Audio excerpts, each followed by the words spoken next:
All right, and hello everyone, and welcome to our Halloween live stream special.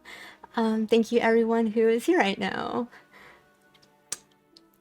Hi, Private O'Malley ahoy, and everyone else in the chat right now. Let me scroll this up a little bit. Hi Waco, thank you guys for joining.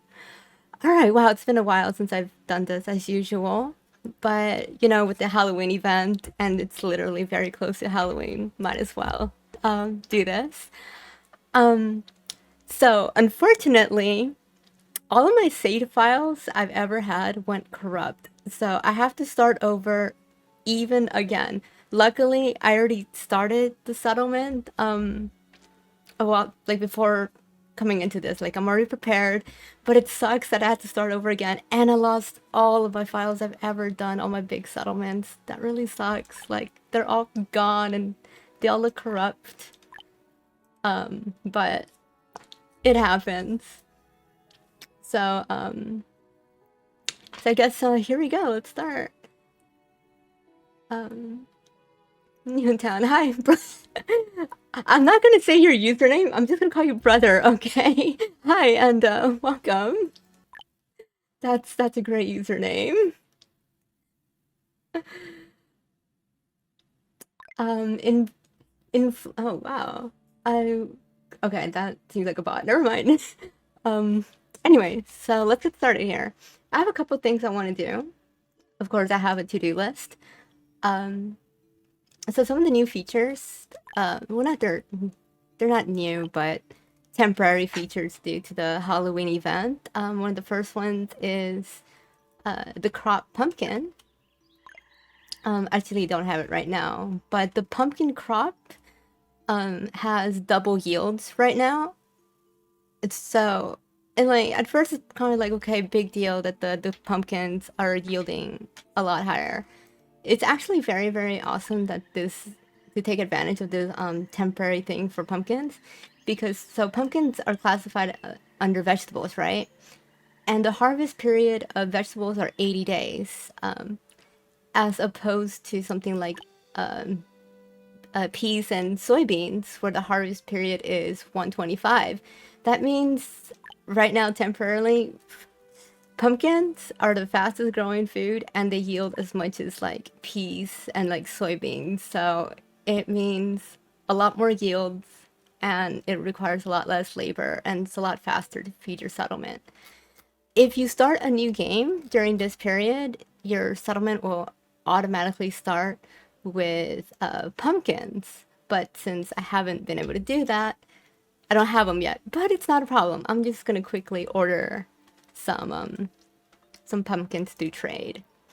So this is my settlement to have so far. Spooky yields. Oh yeah, if I didn't even, I totally forgot. Thank you. Wildfire. Also for the during the Halloween event, if you have scarecrows right now, they are they look like jack-o'-lanterns right now. There you go. Oh, and there's cyclops too. I just noticed that. That's even cute. They only have one eye. That's adorable. So, if you have scarecrows, they'll have pumpkin heads right now. So yeah, it's very, very spooky yields. Okay. So, Astrid, my partner who, you know, keeps me accompanied through all of this, she noticed that it looked like there's two pumpkins merged inside of one, the geometry. I wonder if that does look like there's two. Huh, she noticed that there might be a little glitch or something. I'm not sure if that's by intent, but keen eye. Okay, anyways. Pumpkins, let's order them. So I have a caravan here, small trading post. Let's buy the pumpkin seed. Assuming I can afford it. Here, there it is. Pumpkin seeds. Yes, 6,000. I already have some silver ahead of time through trade. So let's order that real quick. Let's see if anyone sells it any... Okay, I just got interrupted by an event. Merchant from the north. A caravan from the north passed by, and their drinks were running out. They wanted to exchange their goods for some spirits. Our hardwood tools are strong and durable. And you won. And you... That's a typo. Gleamer, I'll let them know. I'll tell the rest of the team to fix that one. You won't lose out in exchange for the same amount of spirits. And then it went away. Let's ignore that for now. Anyways, pumpkin seeds. Let's see if anyone else sells them for cheaper. Lorenzo, Rania, Carlos. Okay, they all the seeds are the same price per faction. I'm gonna sell to Meow because I want to level her up because I really like her rewards. Getting her to reputation 3, you unlock dense farms, dense orchards, and the forest farm dense, which is really awesome because you get to... It's for an 8x8 square, you get every tile gets 2 crops, which is basically double yields, and you get to spend no tech points to unlock these. So she's always one of my first ones to level up. So let's get the pumpkin seeds here. Here's a little tip I can share with you that I like to do to generate some money.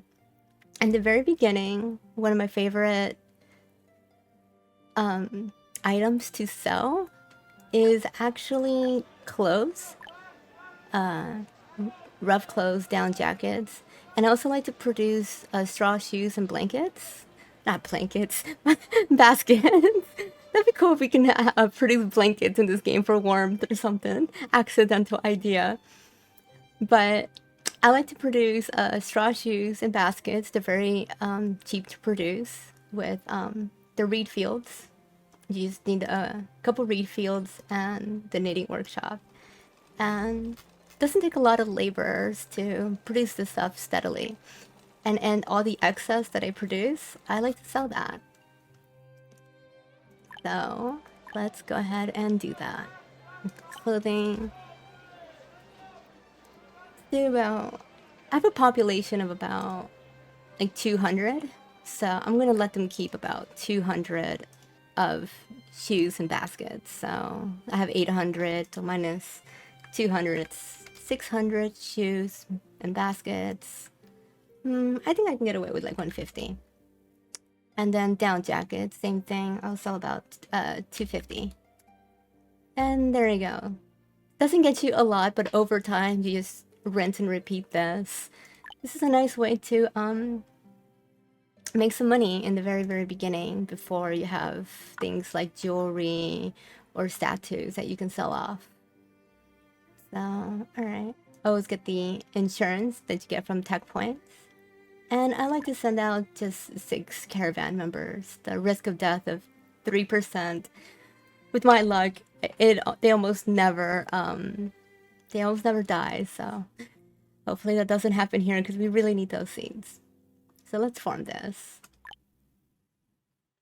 And let's speed up the game real quick. Alright. So you have the pumpkin coming in. And then we're gonna swap most of our crops. I'm mostly gonna just replace the soybeans temporary with pumpkins. I just realized something. So in my settlement right here, I have, where is it? There it is, the vegetable processing plant. This turns vegetables into vegetable salads, and it's a simple food. So it's 1 tier higher than raw foods or raw foods. So, and in the recipes, you will see that pumpkins is one of the things that you can have to produce veggie salads. So when I get the pumpkins come in and I replace this, I'm also going to replace the lettuce because this is what I was using before. I'm going to replace all 4 of these into pumpkins and get crazy high yields and then turn all of that into veggie salads. So it's really getting the most out of these pumpkins and processing it to simple foods that really help boost your population's happiness. Yeah, Wago, did you hit the veggie resto? Is that a dish that I don't know? Astrid? Wago's yeah, because he said veggie resto, or did he mean like veggie recipe? Anyways, but yeah, this thing is a new edition. It's been out for a while. No, but I should join. Are you in the Discord server? Sorry, I'm just catching up on the chat. I talk a lot and then I have to go back. Okay. Alright, thank you. Alright, so while we're waiting for that, let's see what else is on my to-do list.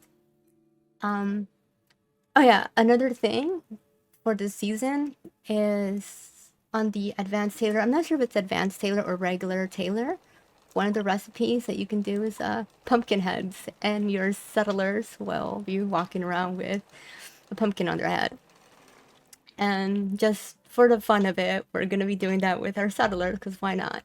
The recipe requires flax, which is something I already have, and pumpkins. So when we get the pumpkin seed, we'll be doing production. So it's kind of a good thing we're going to have four farms dedicated to pumpkins, because we're going to be producing vegetables with it, I mean vegetable salads, and clothing with it. And then one of the bigger things that's a part of this event is you can produce candy. And oh, speaking of which, it should be October. There's a little flavor text that happens. Your settlers will have a speech bubble, and they will comment on whether or not you have candy available for them to eat. If there's no candy, they get sad. Not actually, it doesn't really affect the stats, but it's just a flavor text and bubble. It should be coming up. There it is. So they're saying trick or treat, and a couple of days are gonna pass, and I don't have any candy for them, unfortunately. And then they're gonna cry and be sad. But hopefully next year, or in this stream, we will start our own candy production, and I really want to show that off because it's very interesting. It's a whole series of steps to do this, from unlocking the candy workshop and getting all the materials to build this stuff, and then you need sugar, and then that requires a tech point. So I think that makes for some good content to show you guys different, or at least my approach on how to start productions like that. Your private O'Malley, that's a good point. I do feel like the candy workshop should have an increased output for this event as well. I think that's a missed opportunity. Maybe next season, maybe that's something that I can recommend to them. Okay, so in the meantime, as I was getting this settlement ready for this stream, I was very lucky from one of the merchant ships that passed by. I was very lucky that one of them was selling the sugarcane seed. Where is it? Sugarcane seeds. I actually got this from the merchant ship. I was originally gonna buy it, just like I did the pumpkins, but that saved me a step. So I already have sugarcane. So I'm gonna start production of that right now. That's what these two farms were right here ready for. So I'm trying to be prepared this time, unlike my other streams where it's so spur of the moment. I came prepared. So we're gonna start sugar production, and then once we have sugarcane, how long? Sorry, Wago says, how long will the Halloween event last? I don't have the exact date. The date actually shifts around, but I predict it's going to go on for a couple more weeks, probably a week or two into November. Don't quote me on that. It might be closer to like the 13th, 15th. That's what I predict. I didn't get an exact date this time, but I did have a date on when the Halloween event was going to be, but then they did it like 3 days sooner and they didn't tell me. So I can't give accurate information on how long this event will last. So something that came up really quickly while I was talking, it said that my administrators, their terms are about to expire. So let's do that real quick. I had these two. I had the administrator that gave me the soybean crop, which is how I had this going. And I had one for construction materials consumption minus 10%. So anything I was building actually cost me 10% less items to be able to build the structure. Let's see, I'm going to click change to see what my two new options are going to be.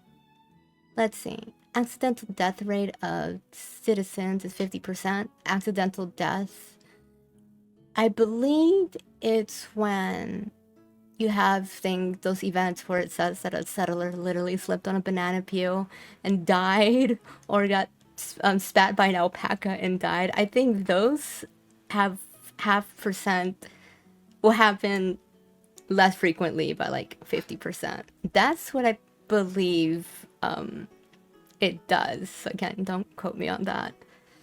And then the other one is processing proficiency +1. It's always nice to take a free proficiency point. So I'm going to choose later just so I can see. Oh yeah, I can totally use a free proficiency level. So I'll take that one. So change that, and we'll take Alma for the proficiency, processing proficiency point. There we go. And now processing is into 2 stars. Alright, and she's gotta go. Let's see what these 2 options are. Chloe. That's no Chloe's name. She gives a science proficiency +1, and then Delia gives citizens max energy +15. So max energy means that they will work a little bit longer. I think every bar, let's click on a settler. So stamina is like their energy, and I think every bar is 10%. So if it's a +15, it should give them like a bar and a half, and they'll just work for just a little bit longer, which does improve processing efficiency in a way. I think the science proficiency can wait. I can get those over time. So I'm just gonna go with better overall work efficiency by picking Delia. Alright, so now we have those 2 set up. Alright, anyways. Settlement survival, there's always something happening. So much multitasking. Sugar production. Under processing, to refine sugarcane into actual sugar, you're going to need the sugar refining tech. And we will use... Oh, actually it doesn't have that much expensive materials, just timber, stone, and iron. So let's unlock this. Alright, and oh, that also gave us the jam workshop. And immigrants are coming in. I definitely have room for immigrants. We'll take those real quick. So many things that just happened at once. Showru, thank you for the follow. I've seen your name around in the official server. Nice to see you. Or I believe I've seen you on the settlement server. Oh, is it? Oh. I know that person actually. Hi, thank you for following. What was I doing? You interrupted me. Oh, right. The immigrants. So what I do to accept immigrants, I like to have one of these interim housing available. Right now there's 3 out of 24 spaces. So this is a great way to temporarily house new immigrants so they don't become homeless like the moment you accept them. So I should definitely have enough room for them. Hopefully they don't come with disease and plague. So hopefully they're nice and healthy. So, except, and I think 2 of them have cholera. I'm pretty sure that's cholera. Yes, cholera. That's not too bad. If your settlers do come with cholera, the herbalist hut tech not only does give you the building, but it also gives you the cure for cholera. So I already had that ahead of time, since cholera is one of the most common diseases immigrants come with. So yeah. So I already have that. So, and then you go into clinic, it shows that cholera is available, that they can cure it. And I have bandages. When you have bandages, settlers get cured from injuries and even diseases a lot faster. Like you'll see how fast they're gonna go in, and there you go. And now they're cured.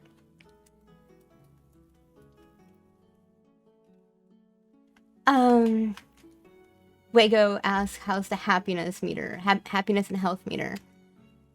I'm not sure when was the last time you played, but happiness and health, it used to have like a bunch of bars that actually showed you every category that affects health and happiness, and it shows you how well you're doing. Unfortunately, they took that out, but if you click on a settler, you'll see it again. Here on every settler, there's a happiness and health means. Every circle every green dot shows you that you have this provided in your settlement. So here there's level 2 warm clothes, because I'm producing down jackets, and it's contributing 20% to their happiness, or at least to this settler specifically. Same with the shoes. Level 1 shoes is giving them 15%. Simple food is 40. So it's actually very straightforward. These bars just shows you the overall average of every settler, but for specific, if you're like looking at specifics, every settler will show you this, and it does add up, like 20 plus 15 plus 40 plus 15 plus 10 from all of that will add up closer to 95% on happiness, and same with health. So it's kind of simplified, and I think I like the system a lot better. I just wish that they brought the little bars, the averages, onto this UI like they used to a couple updates ago. I'm asking for the team to bring it back, so hopefully they do. What's going on here? Alright. Damn it, Wago. I got sidetracked again. Sugar production. Damn it. Okay, so where's the processing? Sugar workshop. But no, I'm kidding, Wago. Please ask all the questions. I'm only teasing. So where's the processing sugar workshop? 6x6. I'm gonna put it right here.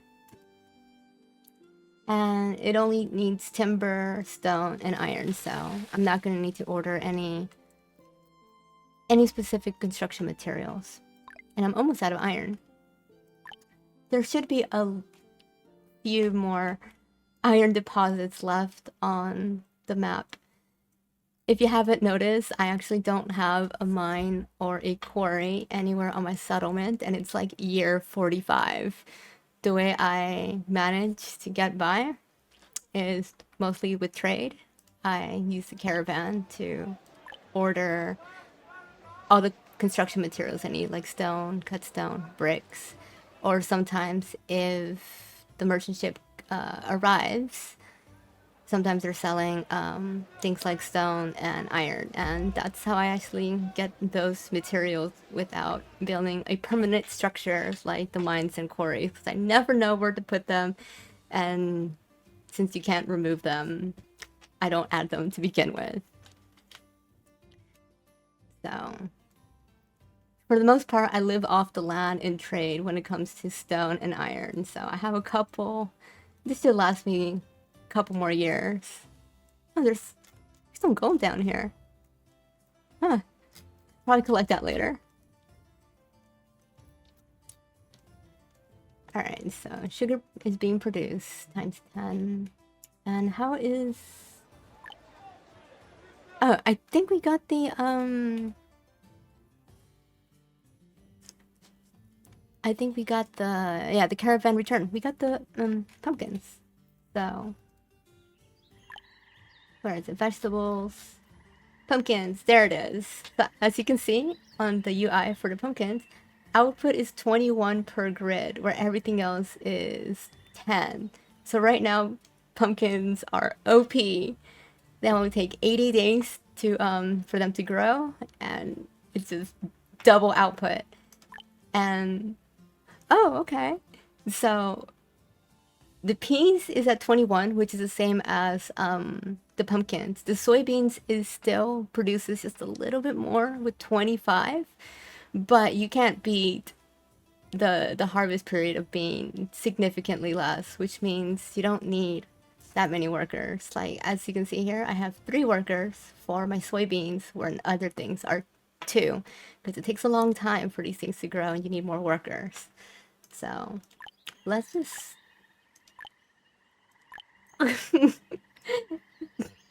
Astrid wants me to show off a double harvest that I do, or that we do. Okay, we're not there yet. There's a lot of steps to the double harvest, Astrid.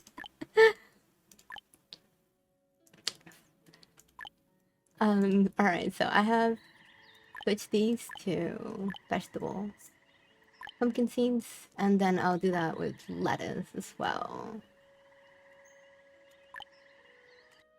Yeah, so we go. We are going to make pumpkin soup. That'd be cool on the candy workshop, or like the bakery. I know there's a bakery in the game. That'd be cool. We can make pumpkin pie. The fact that we can't make pumpkin pie on a Halloween event, that's a crime. That should not be a thing. Pumpkin. Oh god, no. We don't need a pumpkin spice soup. You know what? I think this game would benefit from pumpkin spice flavors during the Halloween event. It's only fair. Like you would install. Uninstall. Alright, so... just double checking that my vegetable processing plant has pumpkins enabled for the recipe. Oh, so here's a quick thing about logistics. I'm gonna slow things down here for a bit. So my vegetable processing plant is over here. My vegetables are coming from the farms way on the other side. So what I like to do, I like to fully utilize the logistics buildings that we have. Like, where are they? Transfer station, supply terminals, delivery station. So let's see how quickly I can explain how these buildings can work for all my new viewers. Pumpkins and crops are being produced here. And when they're finished harvesting, they will send them to these storages that I have nearby. What I have here, I have this supply terminal where these people will take these selected items that I have here. And right now I'm going to add pumpkins. I'm not going to be able to add pumpkins just yet because you need to have the item that you want to store in here available in your inventory. It would be kind of cool to have all the items in the list, even if you don't have them, so you can put them ahead of time. But let's say I do have the pumpkin already. On the supply terminal, I would choose the pumpkin from here to be placed in the supply terminal.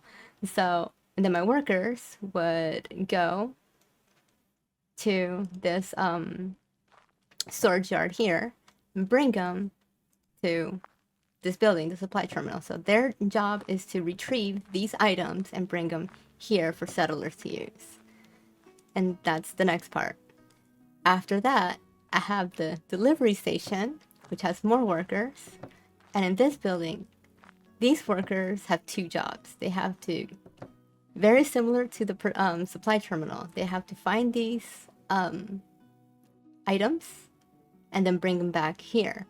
But the difference from the delivery and the supply terminal, they have a second job where they will bring these same items that are already here and then deliver them specifically to production buildings in its coverage zone.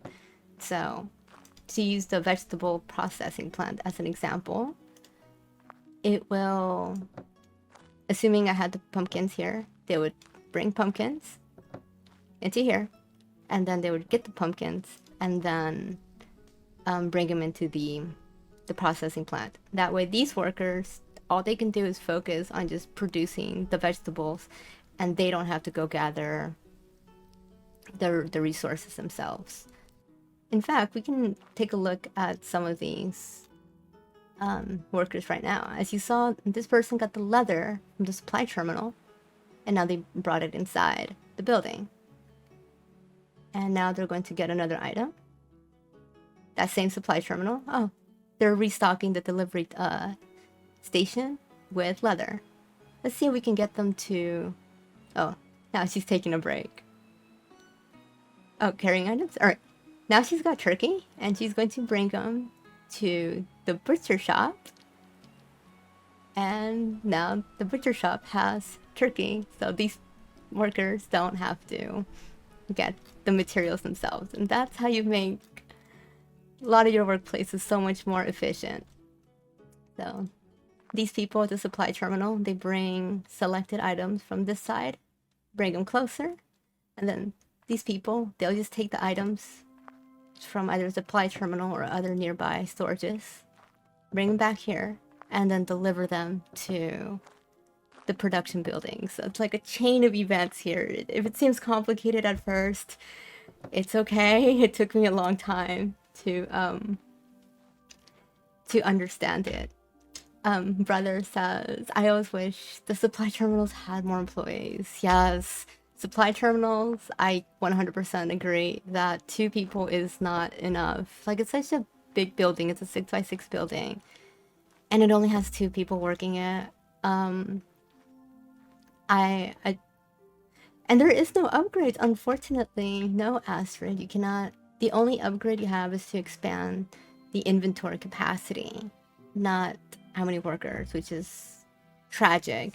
But maybe that's something I can also tell the devs to consider adding. I think that's a very strong addition to this game. The supply terminals having, I think four employees would be good. Maybe not 5 like the delivery station, because I know it makes sense that they have 2 jobs, so 5 makes sense. But I think 4 on the supply terminal would be good. I don't know.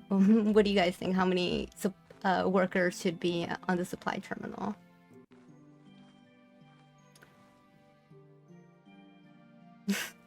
Astrid said probably no to my pumpkin spice salad. Astrid, you and your pumpkin spice. She loves that. Alright. So let's see. Let's speed this up again. On the next harvest year, we will finally be having pumpkins growing and going into production. We did get sugarcane here. Let's see if we've got some sugar being produced. Okay, so... Oh, I only have 1 person working this, so... And I don't even have the logistics set up here. So let's quickly do that for the sugar production. So, they're producing sugar. I'm going to tell the supply terminal. I'm going to tell them to get the sugar cane. I think like 500 is good enough. I'm going to add that to the list. So now these workers will, if they can, they will get the sugar cane and drop them in here. I'm also going to tell same thing to the delivery station. Assuming, okay. Sugarcane, 500. Add that to the list too. So ideally, I don't want my delivery workers to be traveling too far because they have 2 jobs. I don't want these guys to go all the way over here, bring the items back, and then deliver. That's what these guys are for. So supply terminal will get the sugarcane from here, bring it back here, so these guys can have a short trip. And then now that sugarcane is in the list, this sugar workshop should get a steady supply of sugarcane delivered, so they can work on processing that. Let's add some employees here. So now we're at 3, and we will have sugar. Oh wait, who's saying good night? Good night, brother, and thank you for joining. I actually do post these streams again. They will be on my YouTube. I will try to get that uploaded as soon as possible. Ideally by tomorrow. Tomorrow's gonna be Christmas for me. I mean, not Christmas. I just said Christmas. Halloween. It's our Christmas. Shut up. So tomorrow's gonna be Halloween for me. So hopefully on YouTube tomorrow this should be uploaded in case anyone misses these things. That's embarrassing. I can't believe I said that. Yeah, it's Halloween is goth Christmas. That's what Astrid said.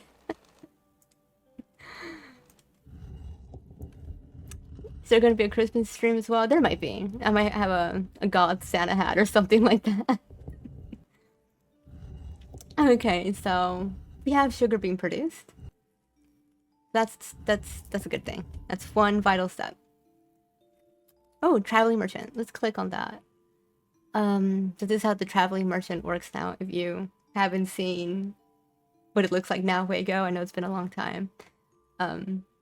They come in with 2 items that they're offering to buy off of you. It's either you have it or you don't.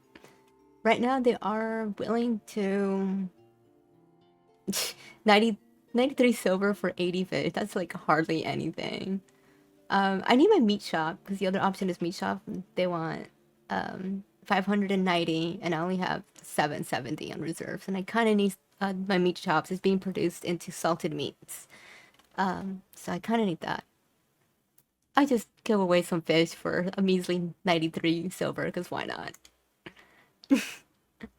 The traveling merchant is not as good, not even close on how good it used to be, but to be fair, it was broken before. I used to exploit that so hard and just get so much money.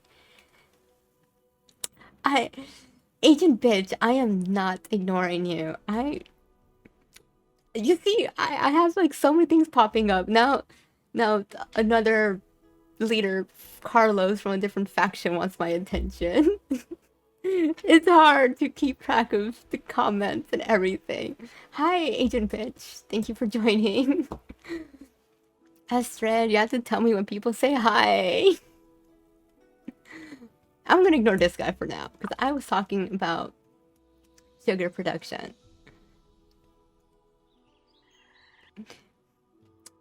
Agent Bitch says I'm ignoring her. So... and yeah, she'll be fine. Anyways, sugar production. Okay. So the candy workshop. We'll get that started. So I'm gonna unlock the tech points for this. Man, it's been a long time since I've done this. Candy workshop. Activate the tech. Oh, and then I just unlocked the new edict, which I need to go over policy and edict after all of this. It's on my to-do list. So, candy workshop. This thing requires 60 planks, 80 glass, and 80 bricks to construct.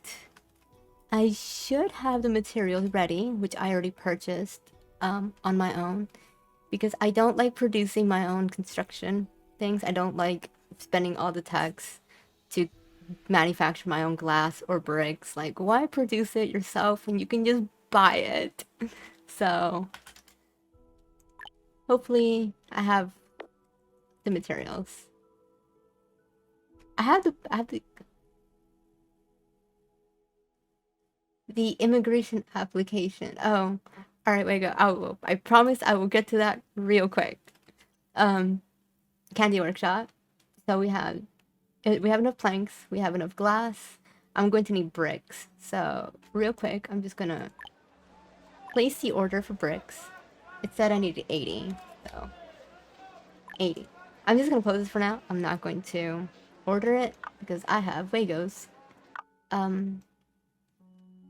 Question to answer. Wago, when you say immigration application, are you talking about the policy for it? And so when you click on town hall, when you build a town hall, you'll have access to these policies and laws. And one of them should be, I think, citizens. Where is it? Other industrial immigration policy. Is this what you mean? There's a policy for immigration. It doesn't do too much. It just there's just 3 options you can select. You can, by default, you have the decision whether to accept or decline immigrants into your settlement every time they join. Kind of like how I did earlier in this video. They joined and I manually accepted them to the city. What you can also do is you can select this, the second option, receive all. This one is receives all immigrants automatically. So if you have this on, the moment immigrants arrive, you don't have to click to accept. The game will just do that for you. And the opposite is true for the third option, reject all. When you have this one, all immigrants will just be rejected instantly. Astrid, shut up. She's snickering. And, or was that a sneeze? I'm gonna go with that was a sneeze. I'm sorry. That was a terrible time for a sneeze. But yeah, so the third option is to instantly reject all immigrants to your settlement. I tend to accept and reject according to like my population and like if I need laborers or not. So I like to have things make a decision. Like I want to be asked and I'll answer it myself every time. All right. I hope that answers your question, Wago. Okay. All right. So, a merchant ship just arrived. So let's see what they have for sale. Bandages. That's something I love to buy every time. So let's get 200. Bandages are, it says, it can be used to cure the wounded quickly. So the less time people spend injured, the more time they are spending working. So gotta keep them healthy. So 200 bandages. Looked like I ran out on reserves. I'm doing good on domestic fuel. Oh, iron ore. Perfect. So this is exactly what I mean. Like, oh, they're only giving 266. Oh, wag. Usually the merchant ship has a lot more iron to sell right now. It's just a very low number. But I'll buy it all. 266. And what I like to do is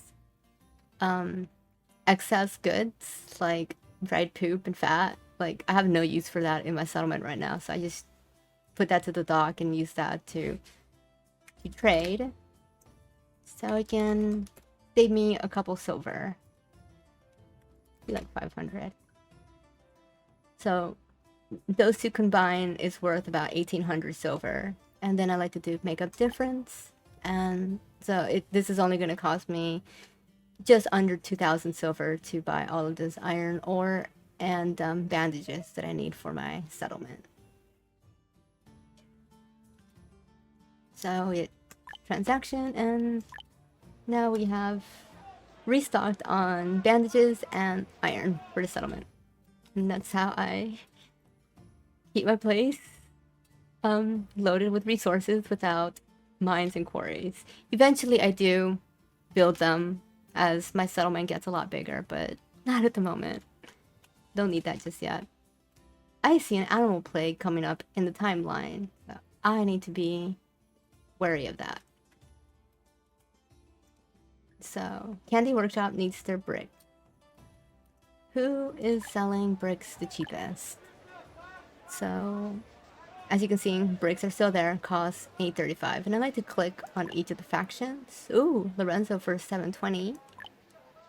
Rania for 612. So I guess Rania sells it the cheapest, so bricks for Rania.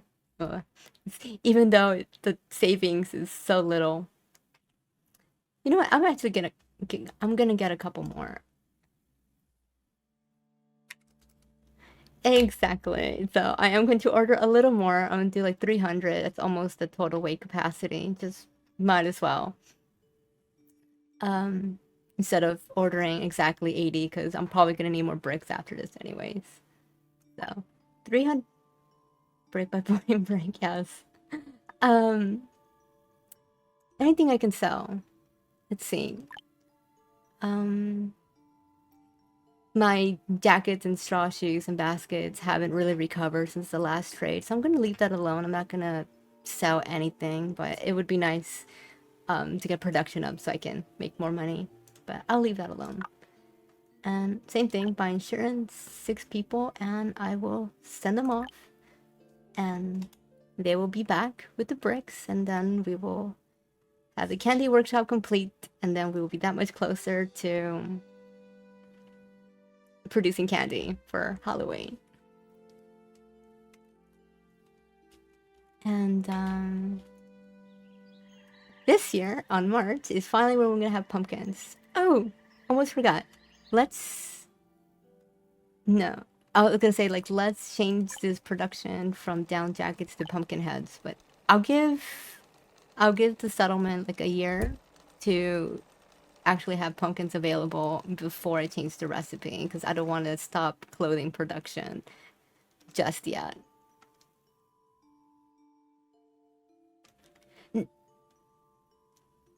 Yeah, I am going to use pumpkins. I'm going to be using pumpkins for both the salad and clothes. I'm going to have 4 fields with scarecrows.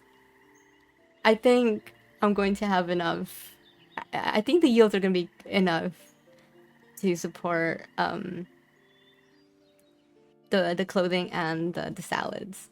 Aster is a little concerned. Like, are you sure you're gonna have enough pumpkins to fuel the demand of the salads and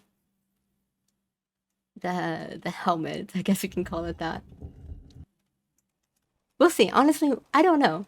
We'll see. If we don't have enough, then we'll just make some more. Okay. We want more pumpkins. There's gonna be a lot of pumpkins. Let's see the to-do list. Sugar. Oh, that's right. There is a wonder building. Let's see here. Blueprints. There's the giant jack-o'-lantern. And it needs 10. Oh yeah, I'm going to need a lot of pumpkins. 10,000 pumpkins to build this thing. 99 lamps and 99 candy. Alright, I'm not too worried about the lamps or the candy. It's the 10,000 pumpkins I'm kind of worried about. We'll see. I think we got this. Oh, animal plague. So, one thing I'd like to show you guys on how I like to handle animal plagues is this. So, the animal plague, if you don't take care of this, like, the animals here will, like, die or something, right? So, right now it infected my buffalo. I'm gonna let the game play just a little bit. This doesn't need to... Actually, no. I need to pause it. You'll see why. Because if I leave the game running, then my buffalo are gonna die. So, pause the game so they don't continue getting sick. I have this empty pasture corral right here, right? This thing is empty on purpose. This is for transferring. What you can do when your animals are sick, it starts with one infected animal. But unfortunately, the game doesn't tell you which one. What I like to do is transfer them to an empty pasture one at a time. First, I gotta change this to buffalo. Okay, now there's that. And then I have to open it. And then here, you can just transfer one animal into the other, one at a time. And I do this until that little bat symbol goes away. Transfer, Transfer. Watch it be onto the last one. I have 4 left. 3 left. Oh god. No! Okay. That was not supposed to happen. So what happened was, I transferred every buffalo into the corral. That now they're all here. That is embarrassing. Usually, it's not supposed to be. I wish that the game can actually let you pick the infected one and just isolate it and just kill it. That's what I'm trying to do. I'm trying to isolate the infected animal and kill it before it spreads.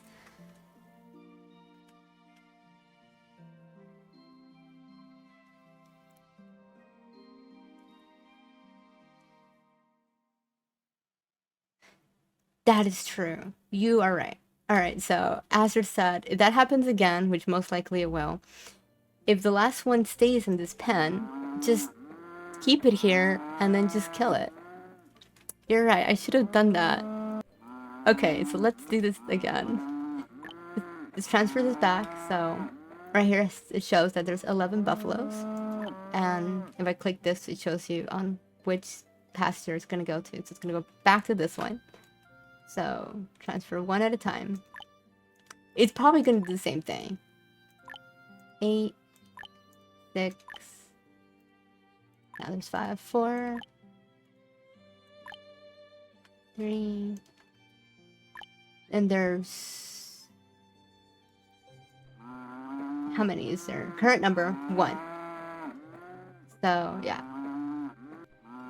Current number, there's just 1. So I'm just going to, on start slaughter, I'm going to put it at 0. So this means no animals are allowed here. And that way, when I unpause it, the workers here should kill off the infected now that it's isolated. That was a lot of steps. If that was confusing, I am so sorry. But there you go. Now the corral should be, or the pasture should be empty. Now you close it, and there you go. I just got rid of the animal plague by isolating the infected one and only killing the infected one. Because the alternative is just to start killing all of the animals until you get the last one, but now you're just needlessly killing a bunch of animals, and it's gonna take a while to for the animals to like reproduce. So isolating only the infected and keeping the others alive is the best solution. And it's just so tedious. I wish you could just just get the one. The game can show you which one specifically, but oh wow. Interesting trick, yeah. So again, normally when this happens, if there is infected, I just click this a few times, 1, 2, or 3, and then you'll get it. I can't believe the game made me go through the last one. So sometimes it even does it first try. Like you just transfer 1, and you're lucky enough that the first one was the infected one, and just put it onto an empty pasture, kill it, and you're good. Alright. How much time has passed?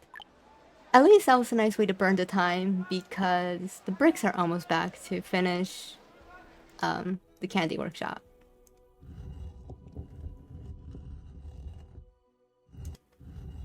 Am I missing something in this? No, it's not. Oh, okay.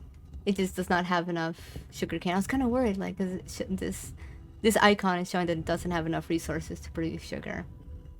But we do. Sugarcane. And the caravan is coming back with our bricks. And we are producing pumpkins. Honestly, I'm not too worried about the giant jack-o'-lantern anymore. Because, let's see here. Pumpkins. I already got like 1,200, and there's 4 of these. So that was almost about 5,000 pumpkins I just produced in a single year. So, like, 2-3 years of this, and I'll have enough pumpkins for the giant jack-o'-lantern. And I just remembered something that I'm kind of dumb for not realizing before. In the town details, on the stock management, you can ban items. Oh, yes! I did it! I did it ahead of time. For a moment, I already have pumpkins banned. because I don't want my settlers to consume pumpkins right away. Because again, we need it for vegetables, the vegetable soup, and the it's vegetable salad, not soup. Damn it, Wago, you got me thinking about vegetable soup. The vegetable salad and the pumpkin heads. So right now they're banned. Your settlers will not consume the pumpkins on their own. It's gonna go straight for production.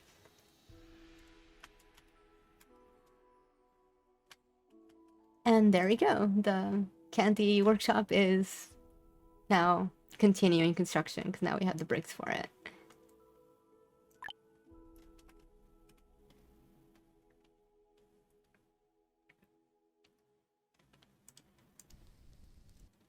Aster, you know what's something I forgot to get? Oh no, it's right here.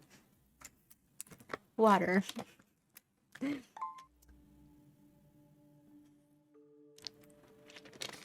Damn, this game makes me talk so much. My mouth gets dry. Alright. Candy workshop complete. Let's get some Halloween candy. Pumpkin treat. We're going to need pumpkins and honey. I did not expect this. We also need honey. Luckily, that is not a difficult resource to get. Wago asks, are you completely on simple food? I don't know, to be honest. I don't think so. So I can tell that I'm not completely on simple food because I haven't produced enough simple food to have like a healthy surplus, kind of like I have with raw food. When simple food starts to have like, oh, you have like 1,500 or like whatever like in stock and it doesn't hit 0, then that means you have a great simple food production and it's probably safe to ban all raw foods. But I'm not there yet. But as simple food goes, I have the vegetable salads, I have salted fish, and salted meat. So that's what I have going so far. But back to the candy, we need honey. And honey is actually not that hard to get. I think it's under agriculture. The apiary tech. Let's unlock this real quick. I'm going to need timber, clay, which I already have, and iron. So this should be easy. Get the apiary, unlock that. And so the apiary works a little different if you haven't played this game since like the beta or the very early stages of this game. Before you needed to have this out like in the wild and the workers there will gather honey and beeswax.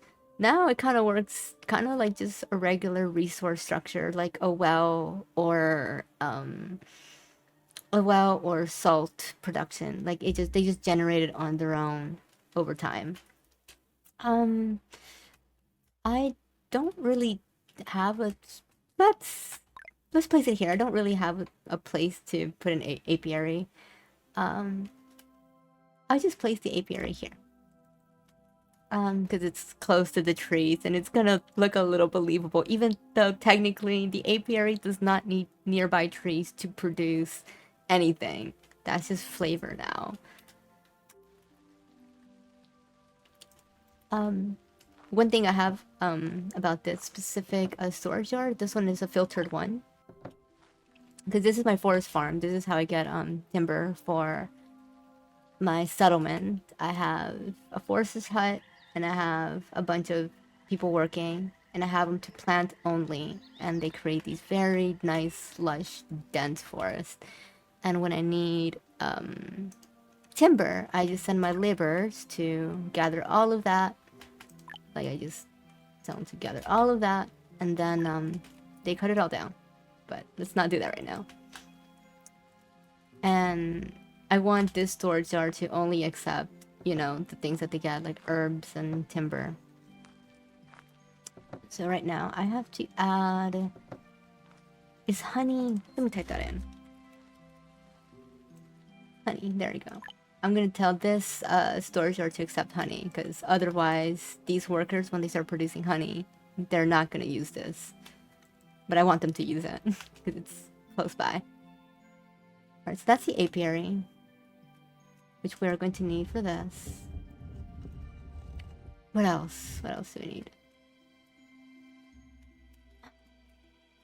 So this storage is actually using the same filter system as I have by the forest. I totally forgot that I should probably add sugar here. So when these workers are done making sugar, they can just drop it off here. Totally forgot about that. Filtering items specifically on storage yards like this and warehouses. Warehouses do it too, but I like storage yards.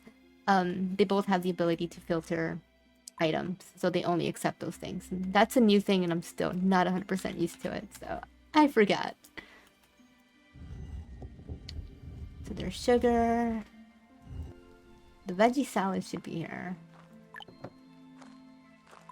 Yeah, it accepts veggie salad and salted meat.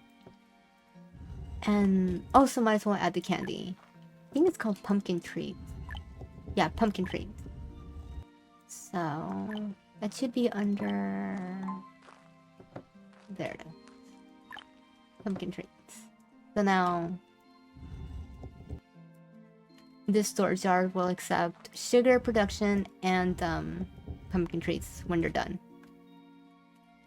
The apiary is done, so let's produce honey. And let's get all 3 workers in here. And just over time, oh, let's set a production limit. I don't want them to be producing this infinitely and then just overload that storage yard. I think 1,000 should be fine. And a couple more steps for logistics purpose. Let's tell the supply terminal to gather honey.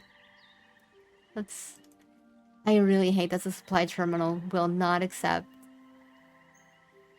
items until you actually have it in your inventory.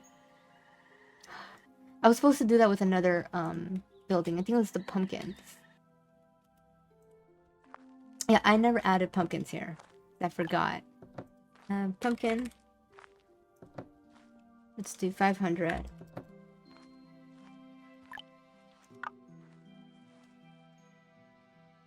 And then let's do the same thing here on the delivery station. Pumpkin.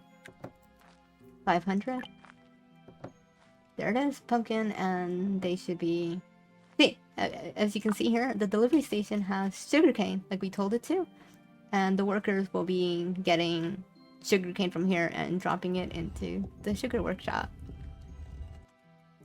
So, logistics is working as intended. And we have 3,000 pumpkin in reserves. We are making vegetable salads with our pumpkins, and I think now it's time to switch from down jackets to pumpkin heads. Let's give that some time. Let me see here. And to make sure our settlers will be using those pumpkin heads, I'm going to go to the stock management tab again.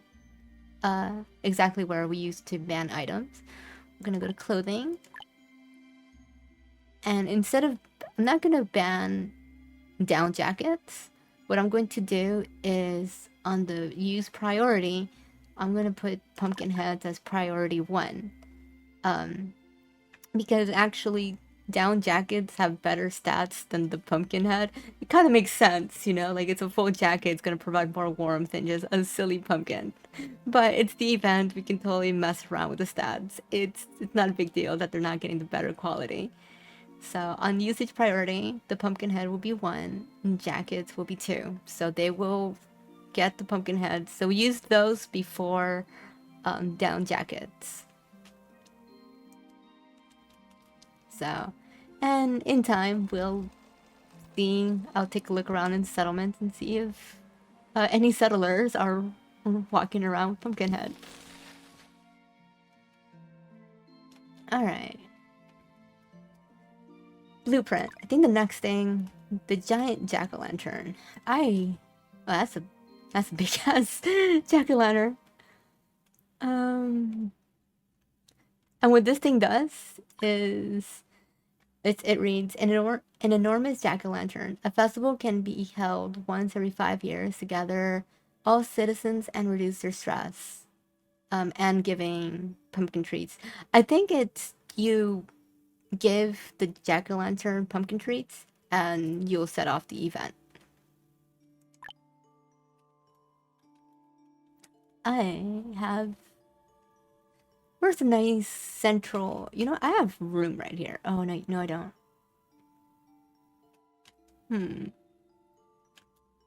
Wait, no. Right here? I think here's a decent place to hold a festival. Kinda. Let me see, anything else? There's so many other small structures that are in the way. I think right here is literally the only place. I'm gonna do it facing us so we can see the giant face. So I'm just gonna place that there and then just pause it because we don't have the materials yet, but just so I can remember to even get this started. So we need 10,000 pumpkins, lamp oil, and pumpkin treats. I think I'm going to take Astrid's idea and agree that maybe I shouldn't put too much stress on pumpkin production because I still need 10,000 to build this, and a lot of it's going to go to making salads and the clothing. So maybe...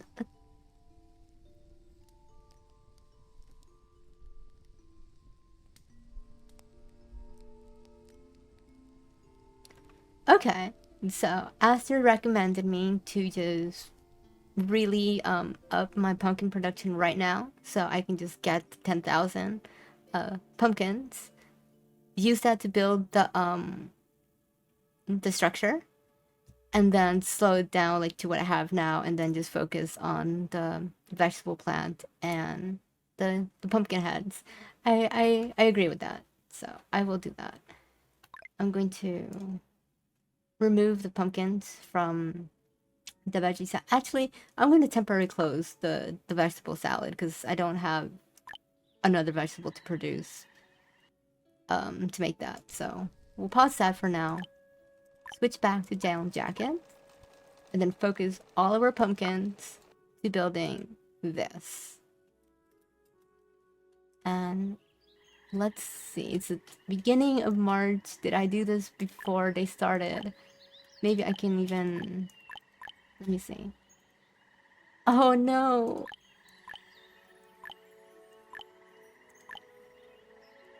Okay, that one I did it. So I was able to change this one in time. This one is still going to be flax this year. How's my flax production? Oh, I probably can't afford to stop the flax production. I'm at 0. That's okay. We'll see. We'll take a little. We can afford that. Oh, I never removed the 3rd worker here. We don't need 3 workers for pumpkins. That's excessive. And this is the part where I wish I had times 20 build speed. Because I just want to get this over with. Oh, we have immigrants.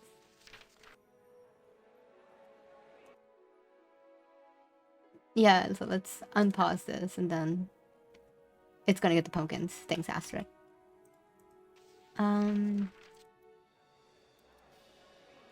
Yeah, I'm going to, for the lamp oil, I'm going to purchase it from trade. Thanks for the reminder.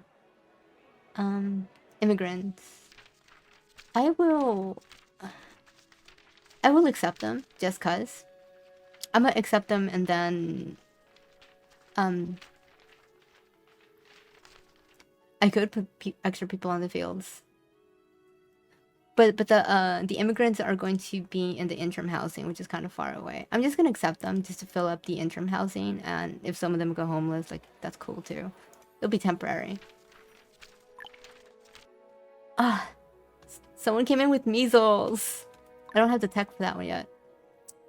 bathhouse, similar to it's not a GG, similar to the herbalist hut where herbalist had the cure for cholera. The bathhouse enables the cure for measles. So activate that, and this person with measles will get cured.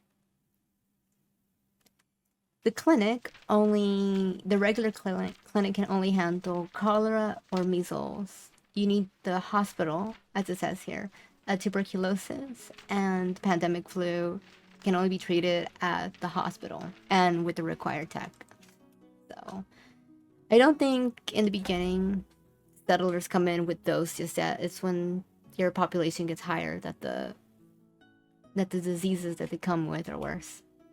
So we have...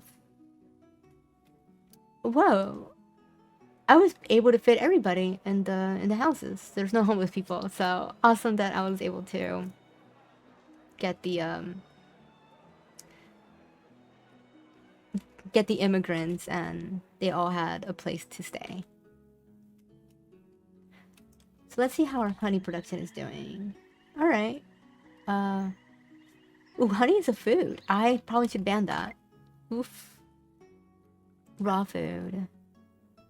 I did not know honey. I hardly use honey in my settlement. Alright, that's banned.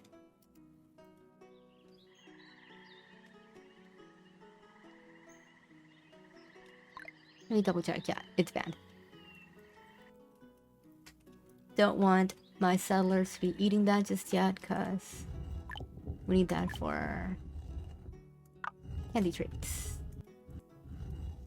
So we should now have enough pumpkins and honey for that.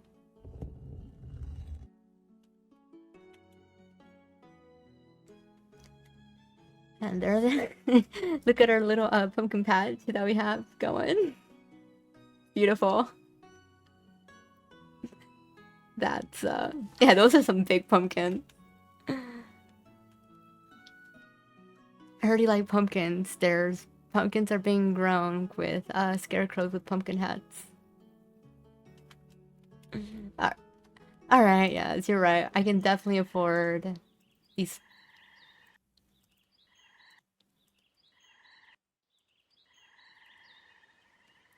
Alright, so Esther is telling me that I have a lot of excess laborers here. Just dump them all into pumpkin production. We might even be able to get a double harvest if they're fast enough. Sleepwalker. Don't wake up the sleep. You're not a sleepwalker, Astrid. The sleepwalker. Just don't wake them up. If you do, a random settler gets like thirsty and hungry. If you don't wake them up, like nothing happens. So yeah. I don't think I can... Let's see if I can actually do 6 everywhere. Oh my god, I really did have the excess labor force. Alright, so what I just did was I put 6 people working all of this because overkill. But hopefully if they're fast enough, and if I did this sooner, they would be able to harvest, sow, and harvest them fast enough that they can do 2 in a single year. And I don't think they're doing that right now. I don't think that there's enough time. So, I was too late. Yeah, so if I do that for next year, it's gonna start with 6 people. So 6 people are gonna sow pumpkins and then take care of it, and then 6 people are gonna harvest them. And if you're fast enough, they will actually do another cycle before the year ends. Hence the double harvest. I don't think I've ever showed off a double harvest in any of my streams ever. Like, I've never gone far enough to efficiently be able to do that. Yeah, I've only talked about it. I might finally actually be able to show off a double harvest. Because pumpkins are producing a lot of... well, pumpkin. we're actually already halfway there to the giant jack-o'-lantern, so that is awesome.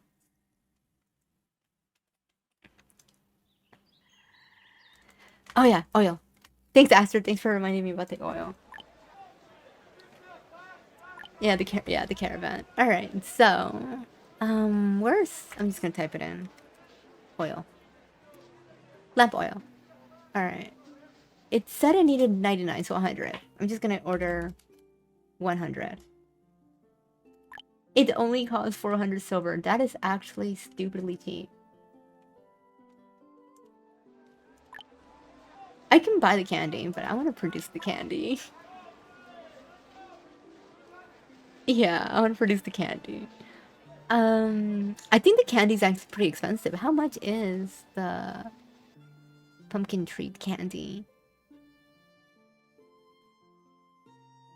Oh, that is true. Astrid said like what we can do with the pumpkin treat. Oh my god, look at that. It's 87 per candy. Yeah. It would cost me 9,100. Or at least from Rania. Oh, the merchant ship? Alright. But Astrid had the idea, like, when we do produce candy, we can actually just produce candy to sell, not even to feed it to our own people. So, the pumpkin treat is actually can be a viable trade item to produce. Oh, I got 2 blueprints from... I always got... Yeah, I got 2 blueprints from a merchant ship. So, of course. It is the alien head, yeah. And the totem one. And I got cotton seeds. Yeah, I'm gonna get the cotton seeds too, because I can turn that into clothes and backpacks. That was a good drop. That was a good ship. Oh my god, there's lamp oil. Oh my god, I can just get lamp oil right now. Oh my god. I don't even need this. It's right here. Oh, I'm stupidly lucky. There you go. Lamp oil. And I think that's it. I think we're good on tools and stuff like that. Tequila. Wango wants me to buy tequila. If I have the spare money, I'm gonna see how much this could cost. 6,000. I really don't have that much extra poop. Extra poop, yeah, I'm gonna sell. That's gonna cost me 5,000 even. Alright. How many settlers do we have? We have about 181. Let's say about... If everybody got, like, a bottle of tequila of 200. That's...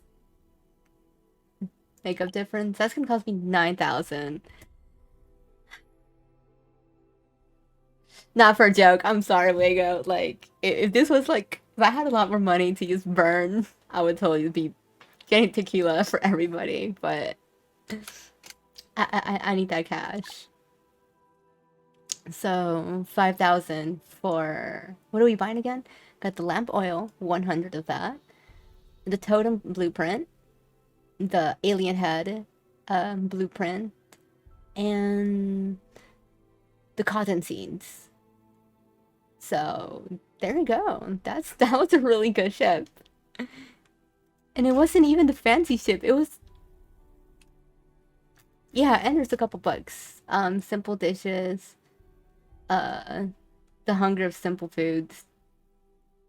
It's that this one means when a settler goes to school and learns this skill, that they will get 5% more off of simple foods. I do have a school. Where is it? But the thing's already full. I have quality food where the hunger they get from simple food from meat, kind of like salted meat and salted fish, they get a +5. I actually have seen some citizens with that perk. Oh, this one's one of them. Faith. The hunger, you'll see like this little green arrow right here. That means that they have that ability. Oh, right here. Oh, they have bows. Wow, this Faith over here really studied in school, because I have 2 books right here. Um, the durability of iron tools increases by 20%, which is what we're using here. And the hunger from simple foods. Wait, where was she? Wait, there you go. Um, so you got basic education certificate on the bottom. On the bottom it says learned ability, and it's the hunger and durability. So she actually learned both of the skills. So she's pretty efficient. She gets, oh yeah, it's right here on the iron tool. There's a little plus arrow. That's cool. I actually have not seen a settler that has 2 of the skills learned, and that the UI shows that. So that's cool. That's awesome. There is an ability here that there's a remodel here. The schools can teach 1 more course, and the number of available textbooks is +1. So there is a way to get three skills that they can learn.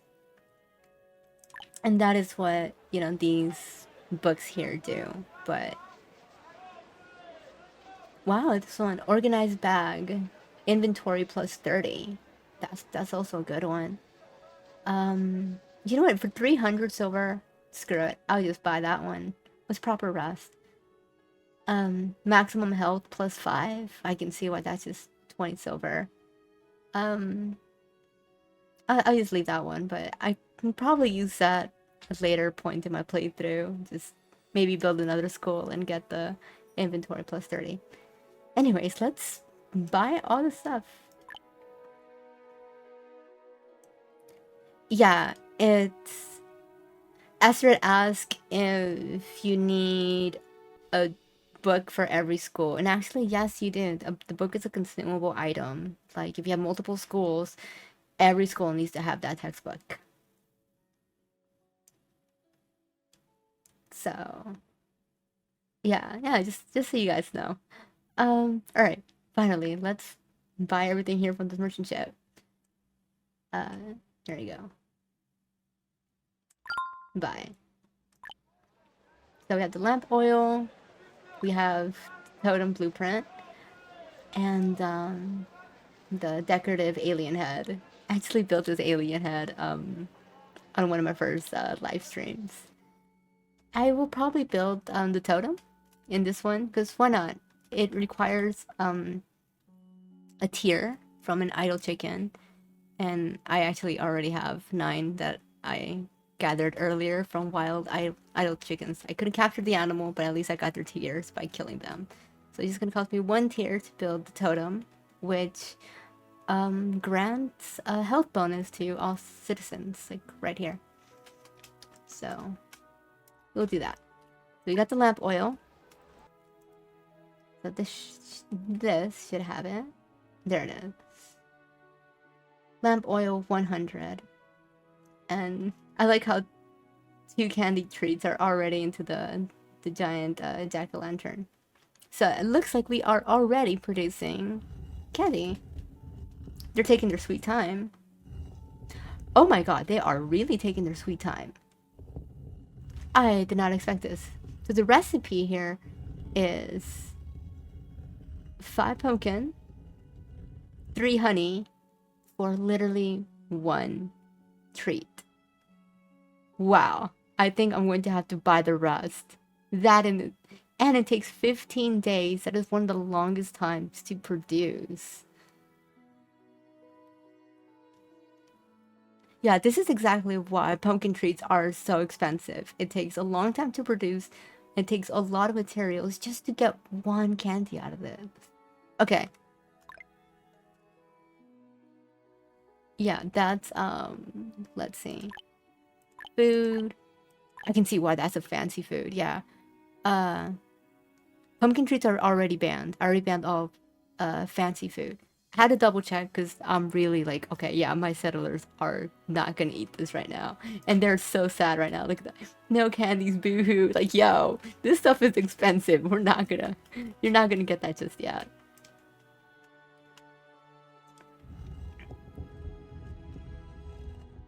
Oh, I might, yeah, you're right, Astrid. I might actually just build them regular candy. The recipe's the same. Look at that. Even regular candy is 5 sugar, 3 honey, for just literally 1 lollipop.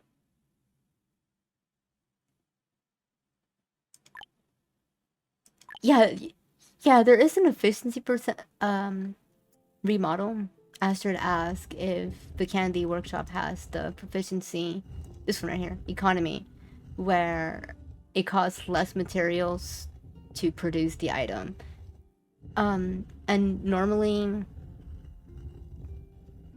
like I really like this this remodel. It helps with so many other production buildings, but right now it's not the problem that we're running low on pumpkins or honey. Like, we definitely have more than enough. It's just so slow. So we actually might need the oven here. Remodel this structure with oven, improving its work efficiency by 10%. That means workers will spend less. Workers spend 10% less time taking breaks. So that means that they can work, well, 10% more. And ultimately, what that leads is yields are increased by roughly 10% higher. So that'd be cool if there was one that could actually reduce the days needed. I feel like that would be an awesome remodel to have. Like, is there a way to like lower how long it takes to produce an item? Because on some of these items to produce, that's a long time. Like, let me. Yeah, a down jacket needs 10. Yeah, a down jacket takes 10 days to produce. Salted fish is 5 days. Salted meat is 2. So 15 is definitely on the high end. Wow. And that is why they're so expensive.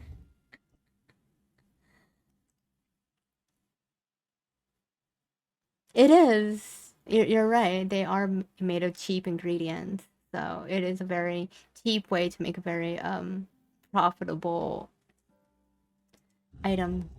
Because it does go for 87 silver each, which is,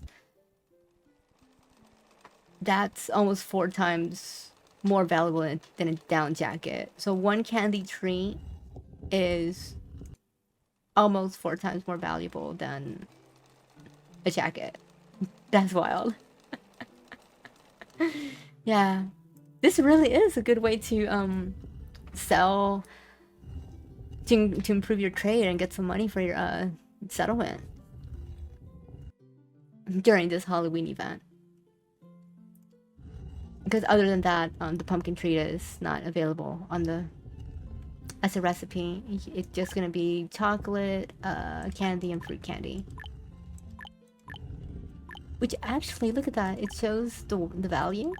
The chocolate is worth even more. It's 108 per chocolate bar. And the pumpkin treat's only 87. So, but then you need specifically the cocoa beans. Interesting. It's a very interesting trade value or trade item that I just kind of just learned. I did not expect these candies to be this valuable and this hard to produce. Okay, hopefully by the end of this harvest.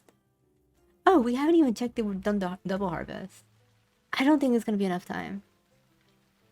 So they are already harvesting in May. It's June. Let's see if they start another harvest right away. I don't think so. I don't think they will have enough time because there's a lot of steps to be able to pull off a double harvest. Like, one of them is having the whole upgrade. And now I'm thinking, like, can I even afford this? Can I improve how fast they can work? I only have 250 iron tools, and it costs 50 iron tools just to get that. Oh wait, no, they're doing it. Double harvest. Look at that. It's July, and you can see that the workers, not only did they gather them completely, they are starting a new harvest. This is a double harvest.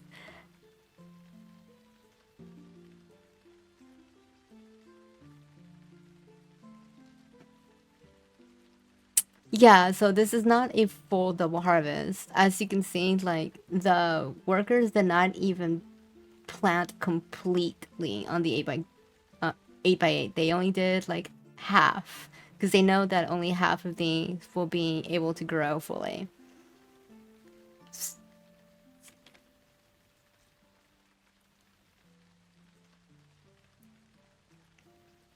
Yeah.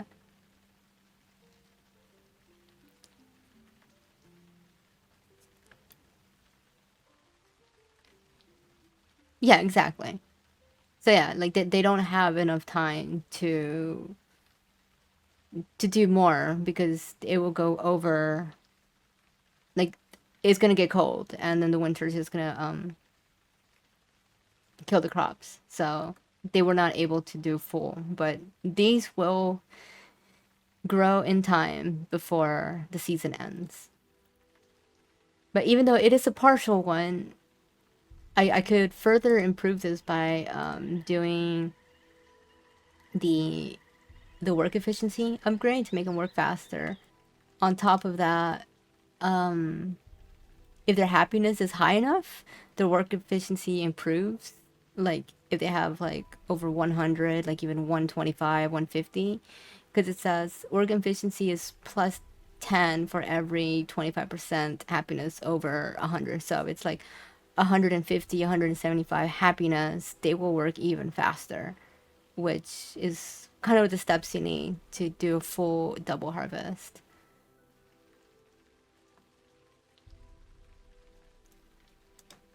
That and being able to give the workers better backpacks and carrying capacity. That way, when it's time to harvest, they can make less trips from the farm to the storage yard, because they get to carry more at a time, which speeds up production.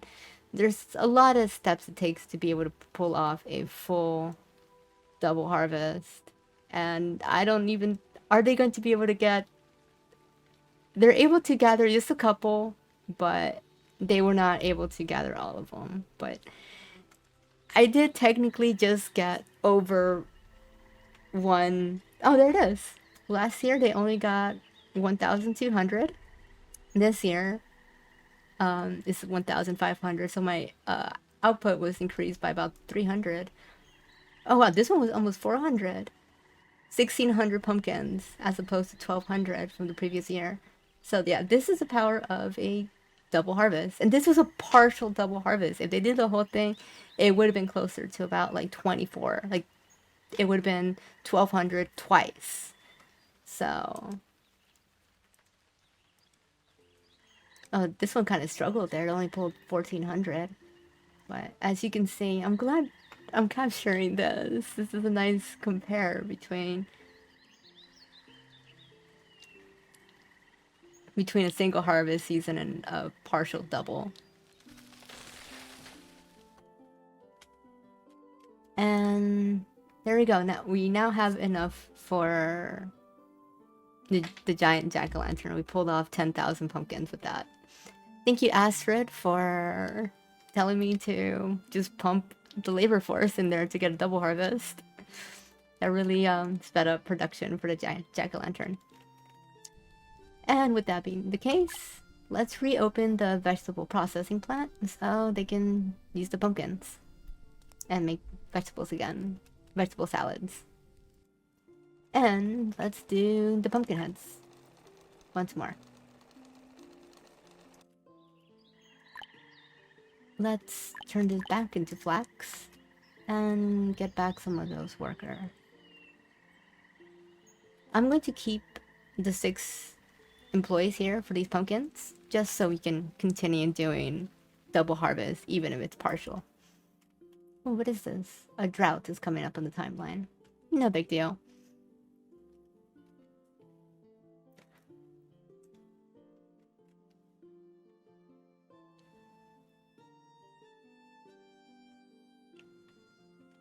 Okay, I'm just double checking here that we have enough food. The food bar was red and it caught my attention. Kind of running low on iron ore, but I'll send out another laborers. Let's do that right now. Gather rocks. Where is... That's a giant tree. Let's have them gather that. Need a little bit of iron. So what are we going to do with the pumpkin tree? Yeah, I gotta build that. We are at 30 out of 99. Oh, it just went up to 51. Let me see here. How's production doing? 34 last year. I know what I can do here. One of the things I can get, I have bought ahead of time ink, and I'm already producing my own paper. I'm going to do the new employee remodel here. Select that so I can get a third employee here. Having an extra worker in any workplace really increases the output yields. So we're gonna have 3 this year. That should get us working a lot faster.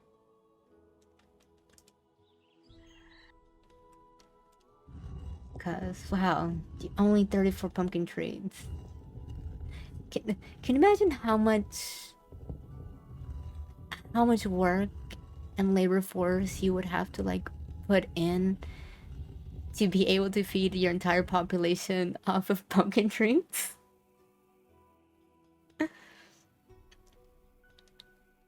That's gonna be difficult. Why you would do that, I don't know. But good luck doing that.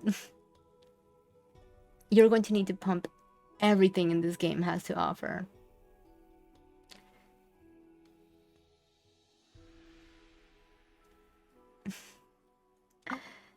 Yeah, and good night, Wago, and thank you for stopping by. As usual, the rest, you can see the rest of the video when it's uploaded on YouTube. So, thank you. Good night. Okay, to-do list. And the last thing on the list is to quickly go over policy and edicts. As the candy production does its thing, I want to go over policy and edicts. It's a new feature. If you played this game a while ago, back from like Settlement Survival Beta, this did not exist at all. And I think it's a really cool option, new feature. So the town hall has policies, as I did touch upon earlier through Wago's question. And these things have like these like little laws you can pass that affects your town in various ways. And I have a couple of these policies active currently right now. So water policy by default is use raw. I just got immigrants. Let me take care of that real quick. I definitely don't have enough room for these people, so I'm just gonna let them pass. And that's okay. I still have like a lot of kids in school and growing up, so as long as the kids growing up, my labor force should be fine for like the next couple years. But I am gonna keep an eye on this to make sure I have enough future generations coming to replace the labor force, so I can afford to just let the immigrants go right now, because I definitely don't have room for 16 in my intern housing, and I'm not gonna build another place for them.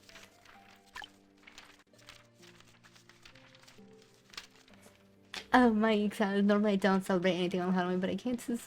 Oh, thank you so much, Mike. I do recognize your name. It's been a while, hasn't it? Um, thank you for um joining me and celebrating with me. Um, Halloween is, I would say, is one of my favorite um holidays. I don't go too hard as like other people might. Like I don't have a full costume or anything. I just did my makeup and put little little wings on me. But no, I totally get it. But thank you for joining. And of course, I'm mostly doing this for the Halloween event update, so it's kind of like a 2-for-1 here. Um, oh yeah, policies. Sorry, and so water policy is one of the things that you have. Just as an example, it it allows your settlers to drink raw water. They should add filtered water at some point in the game. They don't, but this is just by default, and that's all it does. The other option is to forbid that, like they are not allowed to drink water. And so what this does is the thirst provided by beverages. You're basically forcing them to stop drinking water, and you gotta drink like the other stuff that you make, like coffee, coffee, beer, tea, and things like that. And they will prioritize those and not have water at all. It's kind of like banning water consumption, but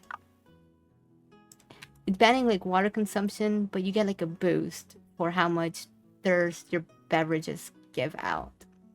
So I'm not producing enough. I have a tea shop making coffee. That's kind of silly. That should be a coffee shop. My tea shop is making coffee, but I don't think I'm making enough for everybody to drink. But that's just one example. One that I really, really like, I think it's under other. Processing, trade, citizen. Where is it? There it is. It was on the same page. Are multiple markets available? What do you mean? Like a marketplace? Viable. Oh, I read that. I read that wrong. Are multiple markets viable? I'm assuming you're talking about the marketplaces like this.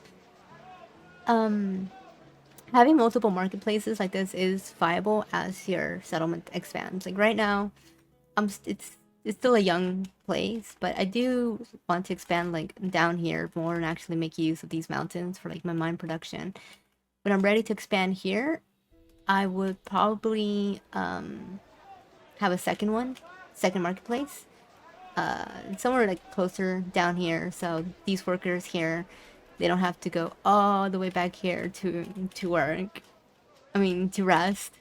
So if these places have another nearby marketplaces, you know, a nearby home, they can quickly regain their stress. I mean, regain their strength by eating and taking breaks. So as your settlement grows in physical space, yes, you want to have marketplaces nearby all your workplaces, so they all have. It's kind of like in real life. Like no one likes a long commute time. Like it's if it's ideal to live close to where you work, that's awesome. And in this game, it's kind of important too. People don't want to travel long distances to go home and to work and back.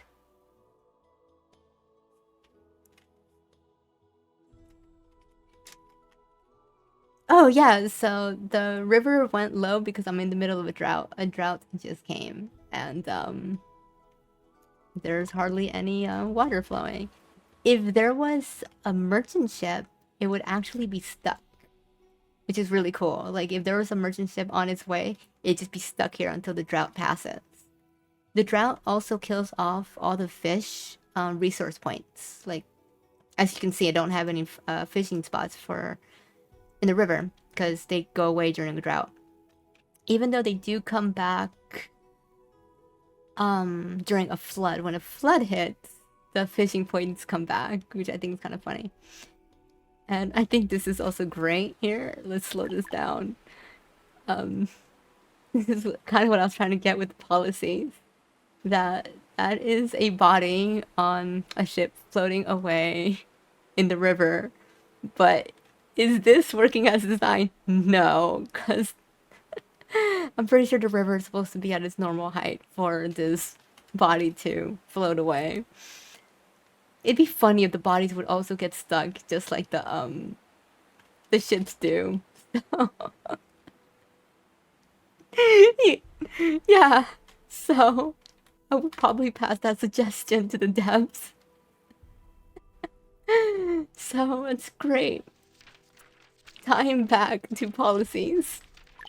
The burial policy that I really like is the river burial, where I don't need a cemetery anymore. I don't have to rebuild and build multiple cemeteries. I don't have to worry about that. We just It's not exactly a Viking funeral because we don't light them on fire, but it's the closest thing I have here to that. It's um the settlers, when they die, they just dump him in the river, in the little boat, as you can see. You need you need to build a dock to even have that policy available, though. So once you build a dock, you can have that. But there is a trade-off to that. Um, Citizens can get sick because of water pollution. Not sure if we've seen this. I've actually seen the icon here and there, but it is possible that your settlers get the stomach flu because they're drinking contaminated water from the river. They're drinking water from the same river that we're dumping bodies into, which is not a good thing. They don't die. It's kind of like the broken ankle. Like, they're just gonna need to go to a clinic, and we will put a band-aid over their stomach flu, and it will cure them because game logic. Mike says, I was streaming Settlement Survival once, and the food consumption exceeded the production. Why is that? Your your population probably your population exceeded how much you're producing. Let me see here. On the production graph tab, on the town details, on graph mode, you can enable that. And right here, it actually shows you how much food you are producing and how much you are consuming.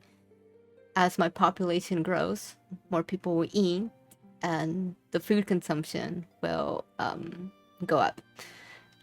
When I get to that point, I would probably have to either expand more farms, or hopefully by that time, I will have leveled up Meow to 3, where I have dense farms, because dense farms really doubles your production. So when that happens, there are multiple ways to produce more. Well, produce more. One of the things I'm doing right here is using trade. I bought a bunch of scarecrows because scarecrows increases. Where is it? Actually, it says it right there. Scarecrow remodel increases output by 15%. And as long as all of these have that, it really helps get the most out of your fields. And I just realized that these don't have the scarecrow, so in a way, thank you for reminding me indirectly.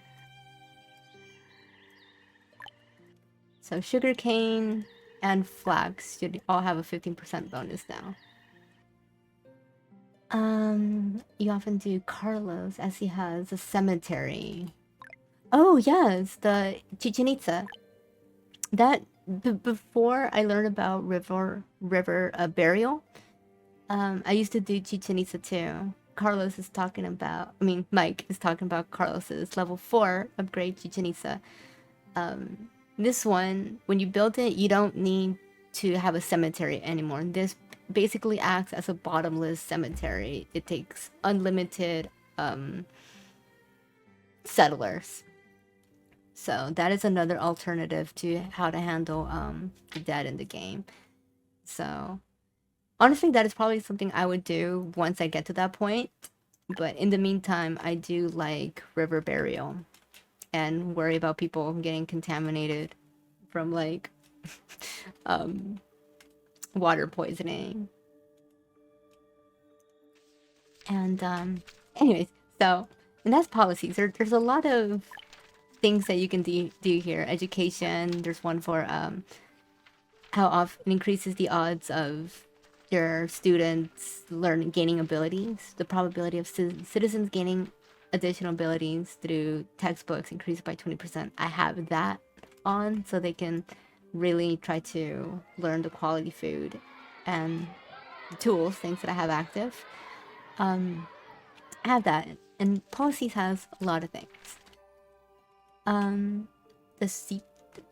Mike says that you saw the seed trade. Are you talking about Carlos's rewards? Another thing similar to policies is edicts, and that's you can get these from the Palace of Justice, which is a tech from the science tree. Palace of Justice. You click this judicial building that is critical to the start of edicts. So this has a very interesting mechanic here, and that I would like to kind of explain here because I didn't understand it at first. Policies is simple. You just choose one and then that's it. Edicts is a little different. So when you build a palace, you'll have access to edicts, and you'll have this overwhelming list, or at least I thought it was. All of this are just kind of like little abilities and little ordinances and things you can pass that your settlement can do. For example, like the one right here is water cleaning technology, and the reservoirs, their output is increased by 25%. So this thing, its production is actually increased even more by 25%, which means you don't have to build as many. Like I only have one reservoir providing enough water for everyone to drink and even enough to make coffee simply off of one. And I'm not even using things like the gear to increase its efficiency. Just having the edict to increase it by 25% is serving me enough. But in order to pass an edict, there's these edict coins, right? And I believe when I first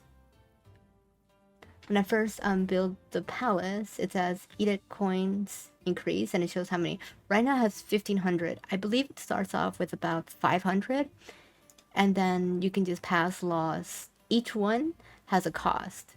Like the reservoir one costs 550, and the edicts basically they don't go away over time. Like I'm always gonna have 1,500 from this building every month.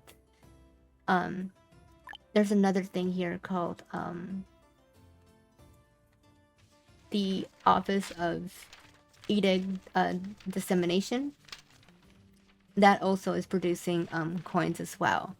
So with that combined with this palace, I have a total, as you can see, the monthly consumption is 2,700 coins, which means I can pass as many laws up to this value. So I have this one, bodybuilding, which is citizens' disease risk is decreased by 50%.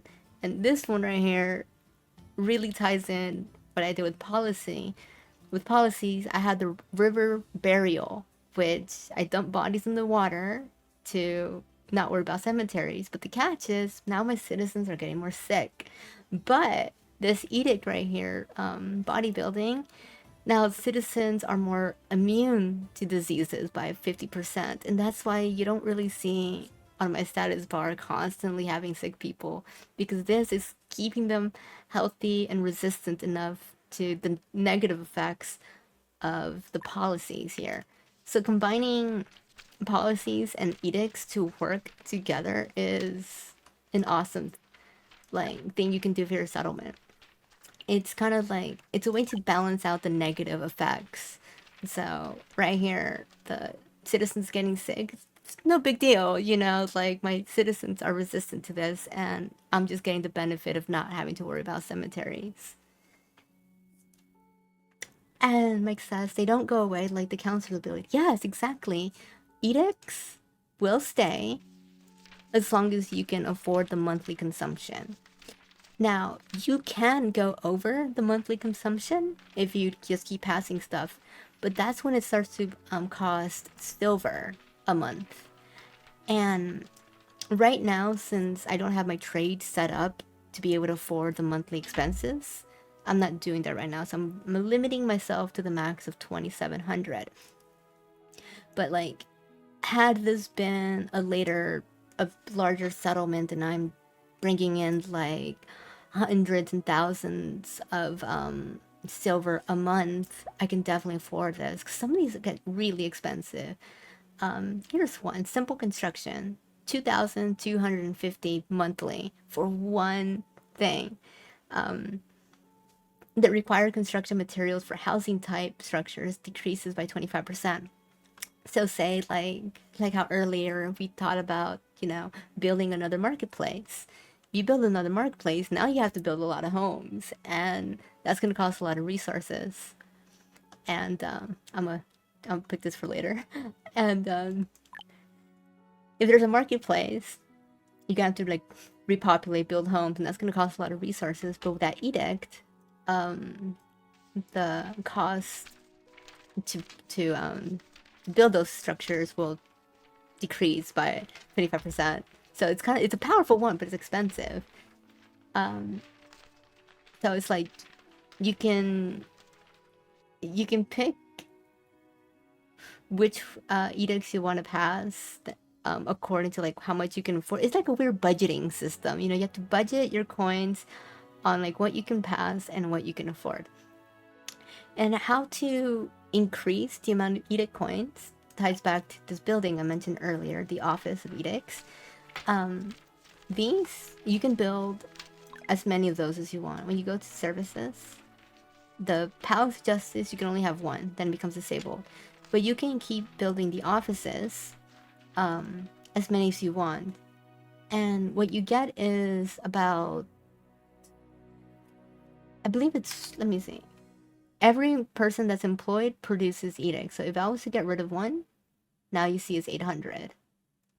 So it's 400 coins per employee. So with just one person, that's just producing 400 coins. And as you can see, I'm not going to be able to afford. There it is.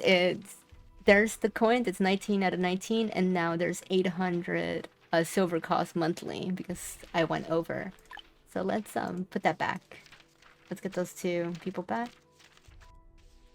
And now it's 27 out of 27. So to afford more, there's two ways. You can either just cop silver cost, or you can build more of these offices and just hire more people. So it's kind of like a trade-off. It's either you can afford them through more silver, like increase your trade, or more labor. So that's kind of like, I think I like that. And there's so many awesome things you can do. Like I have this one, practice makes perfect. The proficiency levels, like the tech, these things go up by 25%. So the growth rate of those are faster. Yeah, Astrid noticed the raise the retirement age. The retirement age of administrator goes up to 90 years old, as Wago, I believe, mentioned earlier. The administrators, they retire at a certain point. You can't keep them forever. So with that edict, you can actually make them stay longer. Oh, yeah, Mike, you're gonna ask what those offices do. Yeah, they're tied to the Palace of Justice. It's simple. You build one and increases how many edict coins you produce. And specifically, they don't really do anything. They just... I just realized there's kind of a subtle joke here. Like, people in government, they're not really working anything. They're just sitting on their asses doing nothing. Because that's literally what these people do. They don't actually work or anything. They're just there producing edict points just by being present there. Just realized that. Best job in the village, yes. They don't do shit. I mean, they don't do anything. They just sit on their asses and... No actual physical labor. They just present doing getting you coins. So it's a lot of so it's a lot so it's like in a lot of strategy games, and yeah, like there is strategy to a lot of things. Oh wow. Oh my god, look at this. I just realized this edict. And the cool thing about edicts is more become available as you get more tech and build things. I didn't even realize they're sugar coated. The candy workshop output increases by 20%. I think I should do that for the candy workshop. I do, yeah. I started to ask if I had boiler rooms. Like, yeah, I have boiler rooms. Their range is expanded by a third. So, like, I have this boiler room. It almost covers the entire settlement because of that edict. Because it's larger radius. But it's 500 sugar-coated. This would cost me, if I also enable this, it says it will cost 500 monthly due to insufficient funds. So I am thinking, should I'll see all the grayed out edicts myself in the stream ends. Yeah, like take a look at all of the edicts available in the game. There's so many that like help your settlement in different ways, and I've been playing around mixing and matching, and it's been great discovering all these positive ways you can really boost production and other services in your settlement. So what am I going to do with sugar coated? I don't think I have the trade and the income, steady income, to afford 500 months.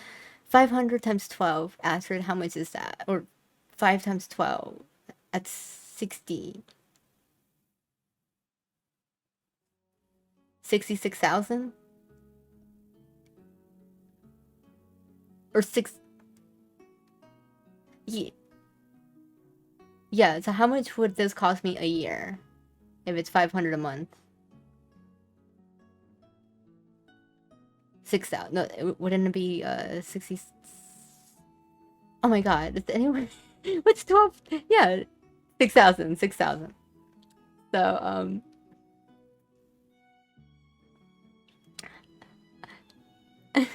it's 6,000. Alright, so I don't think I can produce 6,000 a year from trade. I'm not making that much. So what I'm going to do instead is I'm probably just going to build another Palace of Justice and just hire more people. I mean, not Palace, the office.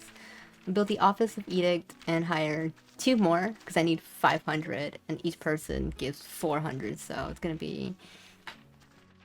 I'm going to go over a little bit. Math is hard. How did I upgrade the roads? Upgrading roads is very simple. So I have a dirt road right here. And on an existing road, just go to whatever higher quality. Or you can even like downgrade a road if you really want to. But you just drag and drop over it and your construction workers will get to it immediately. And that is how you upgrade roads. Just overlap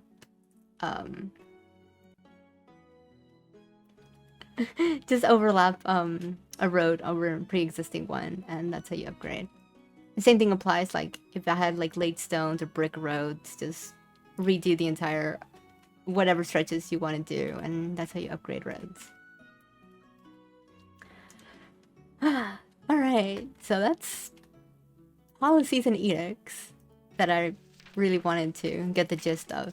Really awesome features that was not present in the beginning of Settlement Survival's lifespan.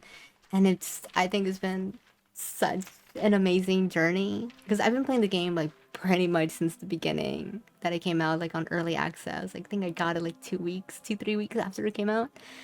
And like seeing like all these additions, it's just been awesome. Like watching this game grow. So right now, like the newest things I'm really loving is policy and edicts, because I remember complaining so much like, man, my reservoir does not produce enough. Like I just had like multiple of these things, like 10 plus, just to satisfy the needs of all my settlers. And something like this that like now I can further boost production with these little perks.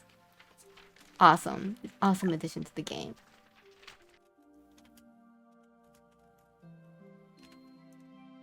So, let's see if we can get...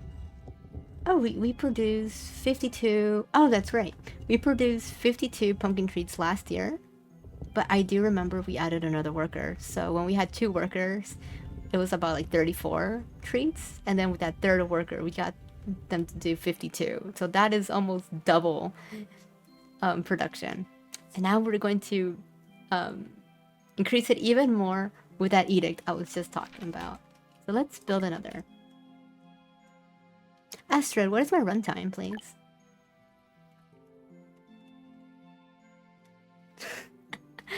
You're adorable. Maybe I can see. Oh yeah, there is. It also shows me on the bottom on OBS. I just saw it. But thank you, 2 hours 13. Alright, so here's another one. I'm going to need cut stone. I called it laid stone earlier. It used to be called laid stone and I can't get used to that. Cut stone. Giant jack-o'-lantern is almost done. 87 out of 99. Yeah. Oh my god, you're right. Just to host the festival is probably going to cost more candy just to activate it. Oh god. I thought this was going to be a lot easier than this.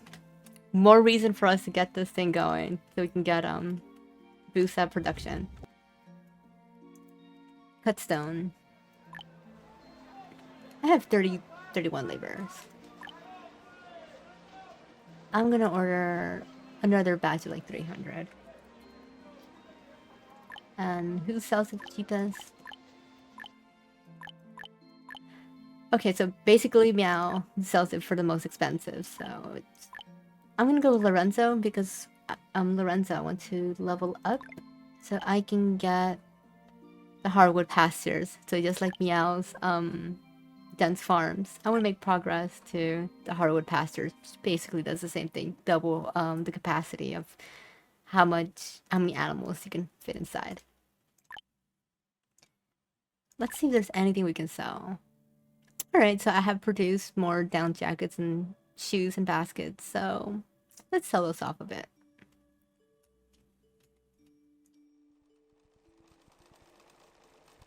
Just realized something. Pumpkin heads. Are my settlers wearing pumpkin heads?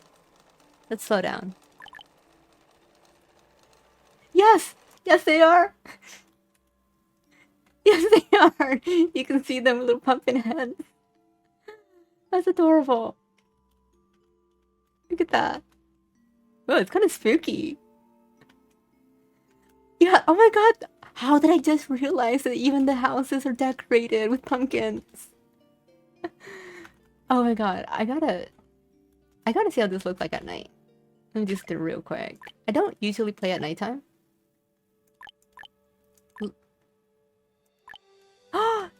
It's about to. They got all the...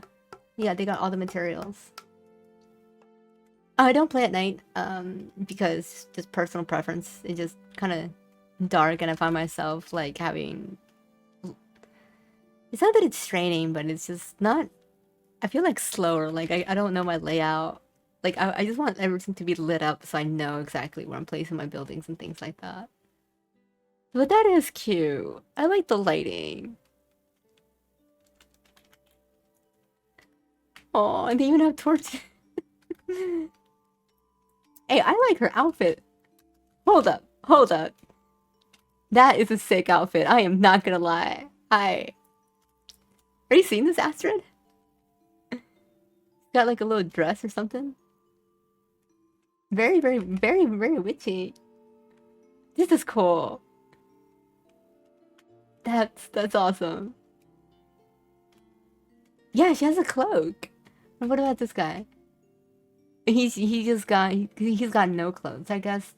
Oh, it looks more like a vampire kind of thing with the collar and everything. Yeah, so I assume the Yeah, the normal villager just got his regular jacket, but the ones with the jack-o'-lantern, they have their entire outfit changed. That's cool.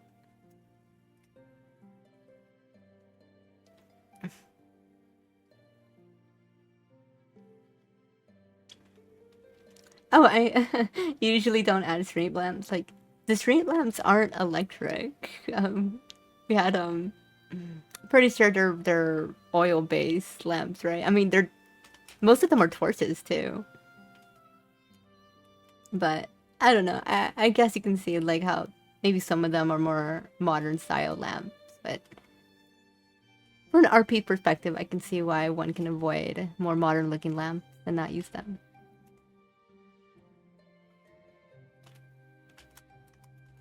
Yeah, it does seem like it is a pre-electricity society time. That is cool though. Yeah, that would be pretty cool. That looks cute. Oh, the giant pumpkin is built. Alright, let's see. Oh no, it's not. It's almost. The speed up time. There was an event for stolen salted fish. Recently, the workers at the curing workshop noticed that several pieces of meat drying in the sun will go missing every day. They suspected that naughty kids had taken them, but could never catch the culprit in action. Should we look further into the case? Yes. The man on duty waited until midnight only to find the culprit was a group of kitties. We got 8 cats! Cats were taking the salted meat! Yes, we got cats. I think cats are under trade. Yes, cats. Cats are a remodel that you can use to add to your homes. Oh my god. If there is not a black cat, I'm going to spend the remodel upgrade on a random house, and I swear, if it's not a black cat, that is a missed opportunity for the Halloween event. Please. Alright. Let's see. Cat. No! It's just a brown cat. I like how the cat just hides inside the building and just peeks out every so often. There it is. That looks more like a fox than a cat. I think they changed the cat model. I swear the cat used to look different. I wonder if there's different variants if I do multiple. Let's do another cat. Oh! That counts. Please tell me that counts as a black cat. Are we gonna accept this as a black cat?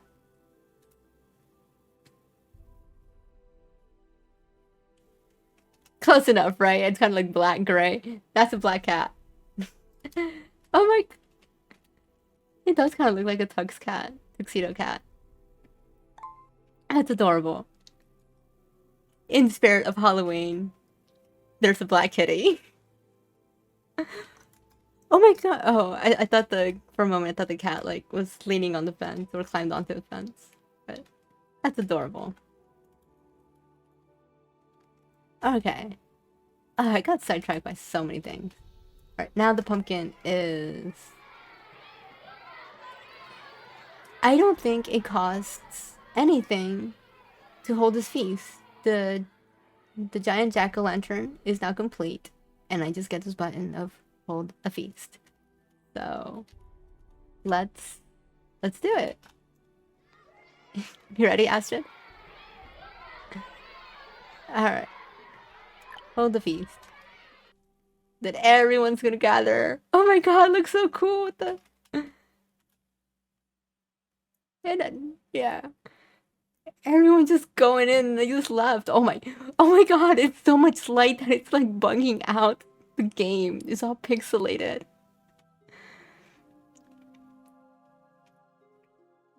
So what did it do? Besides, give me a stress boost. Alright. Probably on the next month, it's going to show an increase in health and happiness. I like how they all just rushed in there, got their candy, and then just left. Wait, did I get another stolen salted fish? I just got 2 more cats. There was another...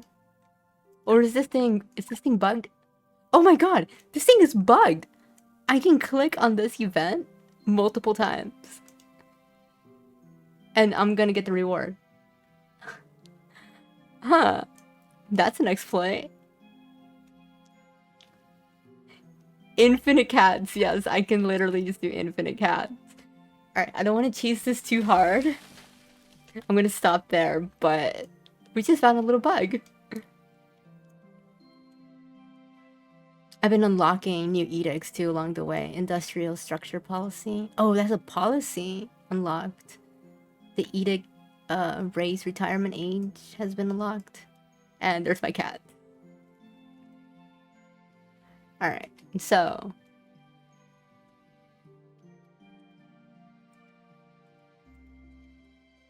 I just saw settlers have like the yay candies thing on their head. Oh, that's right. Since now we're producing candy, since candy is now in the in our inventory, our settlers believe that there's candy going around. Like, you don't actually have to feed them, you just have to have candy available, and you'll see the flavor tags of like yay candies during Halloween. I still feel like an enormous jack-o'-lantern can be held once every 5 years to gather all the citizens and reduce their stress. Oh, it's under stress reduction.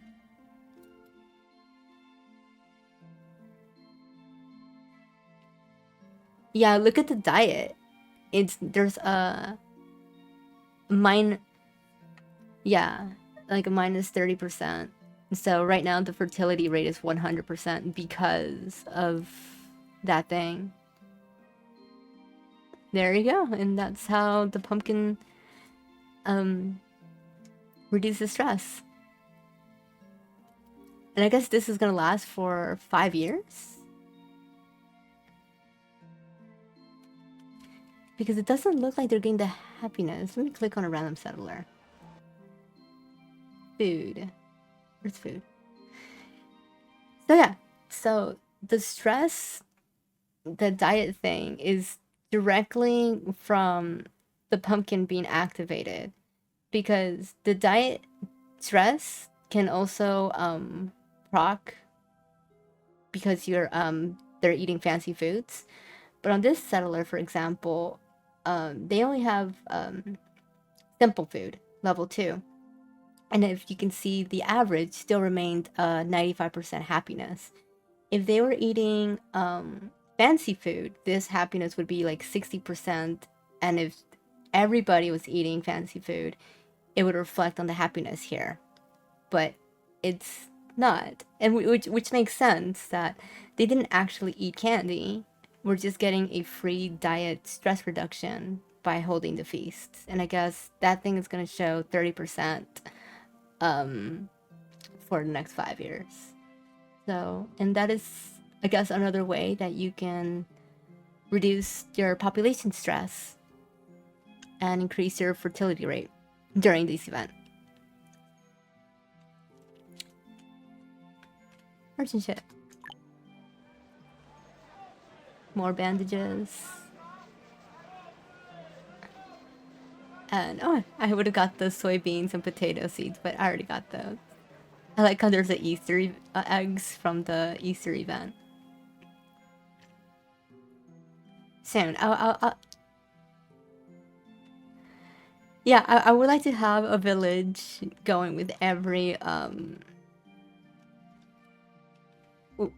yeah, with every event structure, every wonder building. That would be cool. Let me get these bandages real quick. That was 200. The usual trade poop and fat. Only gonna cost me 400 silver. Alright, and there was one last thing I wanted to do. It was the to finish building this. I'm just gonna hold a quick caravan. I find it very interesting that the Pumpkinhead is not on this list. Where's Pumpkinhead? Item not found. Why not? Can I not sell the Pumpkinheads? Let me see.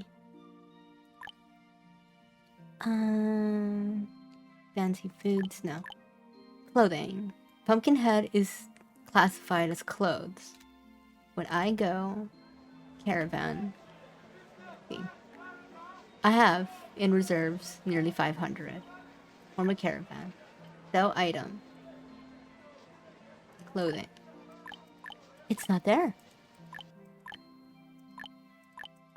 Trade, fuel, tools, books, clothing, or... You cannot sell pumpkin heads in the caravan. I wonder if you can sell the pumpkin trees. Bug or feature? Yeah, is that a bug? Or a feature? Huh. I was gonna start selling off all the pumpkin heads. The excess ones.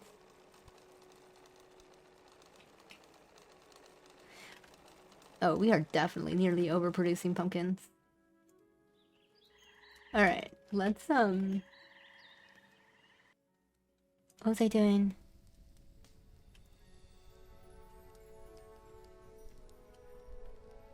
Yeah. Let's go back to, I guess people are doing good in food, right? Plenty of soybeans. People are still not even eating into the soybeans. I might actually be producing enough simple food for my people to eat. Because we stopped the production of soybeans in this episode, and there's still plenty left.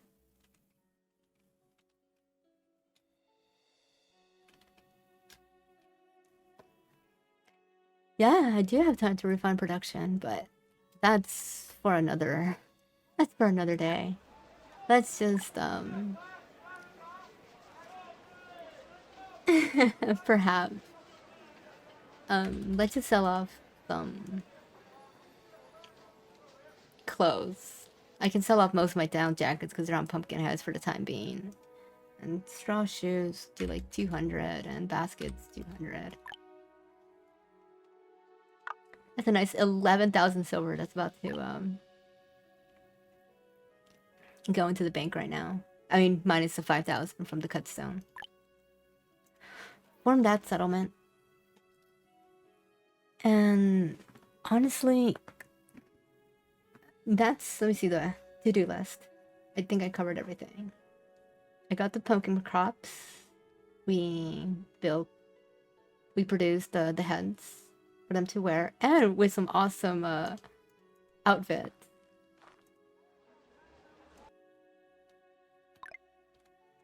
Oh, she doesn't have it. Yeah. Let me see. Where's, I gotta see one with that. There we go. As Astrid just said, gotta check out the settler for that Madrid. Oh, you're so silly. That is a sick outfit. I love it. I love that cloak. That's cool. And the boots, yeah.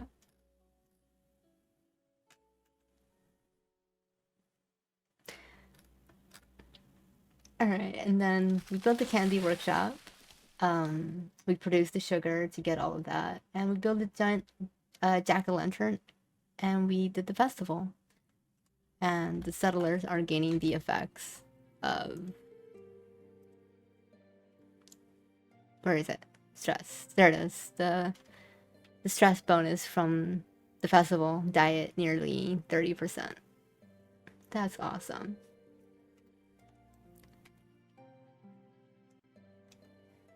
So, yeah, we are. I'm just waiting on the cut stone. I'm just waiting for the caravan to return. Honestly, at this point, we pretty much did everything I had on my to-do list here. Very proud.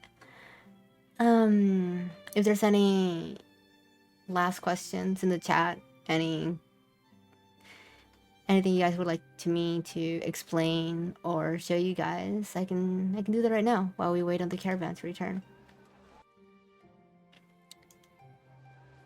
And I do want to say thank you to everyone who stopped by the stream, even to say hi. Thank you for everyone who participated, asked questions, and this was fun.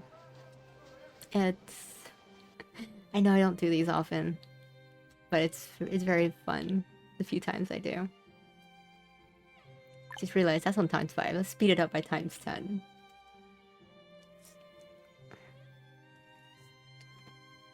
Oh, there's 2 people who got a stomach flu. Well, they got cured, but 2 people were not resistant to it.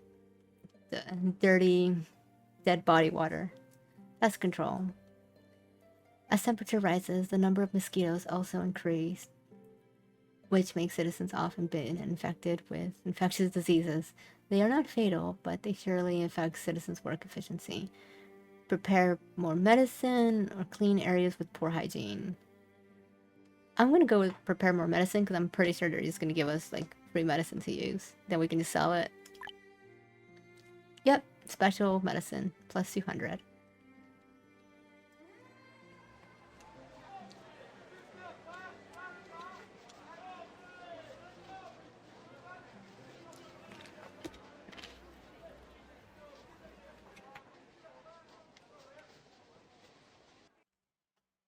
I should probably get more timber. That is low. I think it was kind of a missed opportunity to not do this episode at nighttime. Because I'm actually kind of I'm starting to like the nighttime version of Settlement Survival.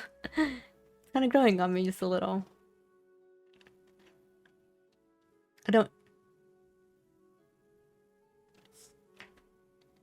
Yeah, I think you're right. That would be a good idea. The next time I do this, just let this sit on day and night cycle.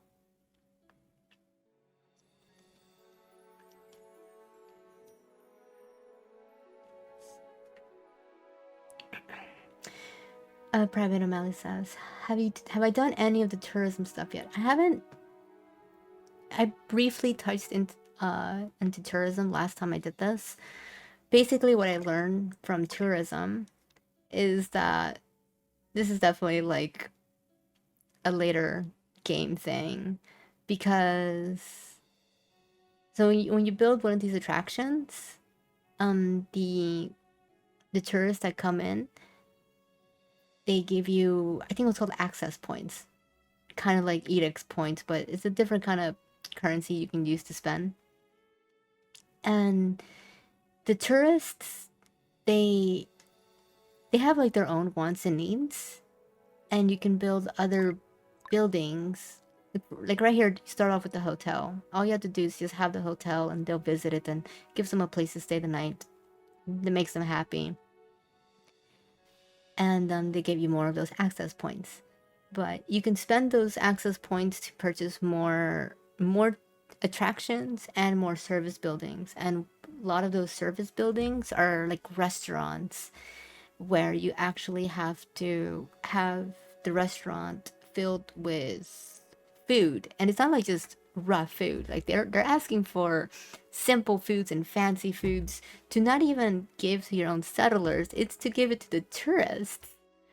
So you need to be at a point where you are feeding your settlers definitely more than just the basics.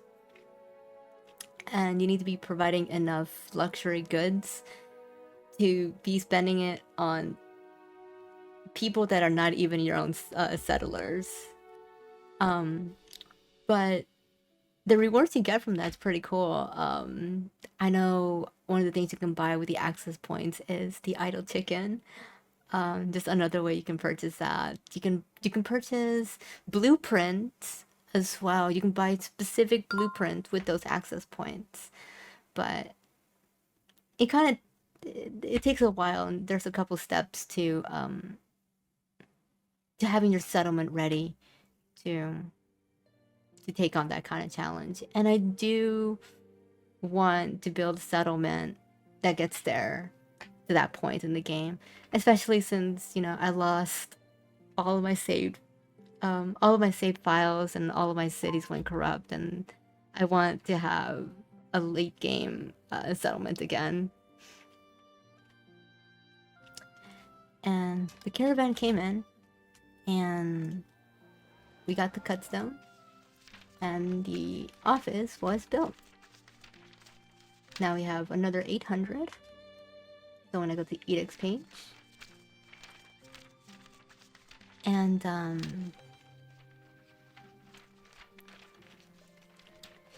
Mike says, you never understood why or how that happened. Oh, what do you mean? My files going corrupt, or? And so now my Edicts coins have been increased to 3,500 a month, and I'm going to use that. Where is it? For the candy workshop. And I still have 300 more to spare. Let's see, what else can I do? Great services, speed workers who work in tourism by 300, they move faster by 300. Access points earned by tourism increases by 1. I don't have those tourist buildings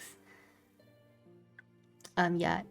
My save files being corrupt, I don't know. Like literally one day I opened up the game and I got like this weird corrupt question mark thing, and that was it.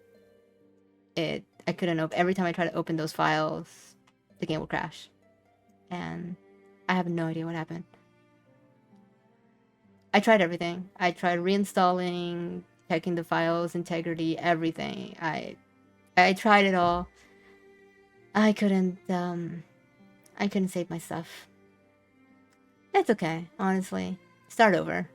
Every time you start over, use everything you learn, use it on your next playthrough, and you make that much better settlements. I like how I have 300 more, and this one's exactly 300, but I don't really care for my hunters or gatherers hut. I don't really use the well. You know what? I'll probably just save the edict points for now for something else. But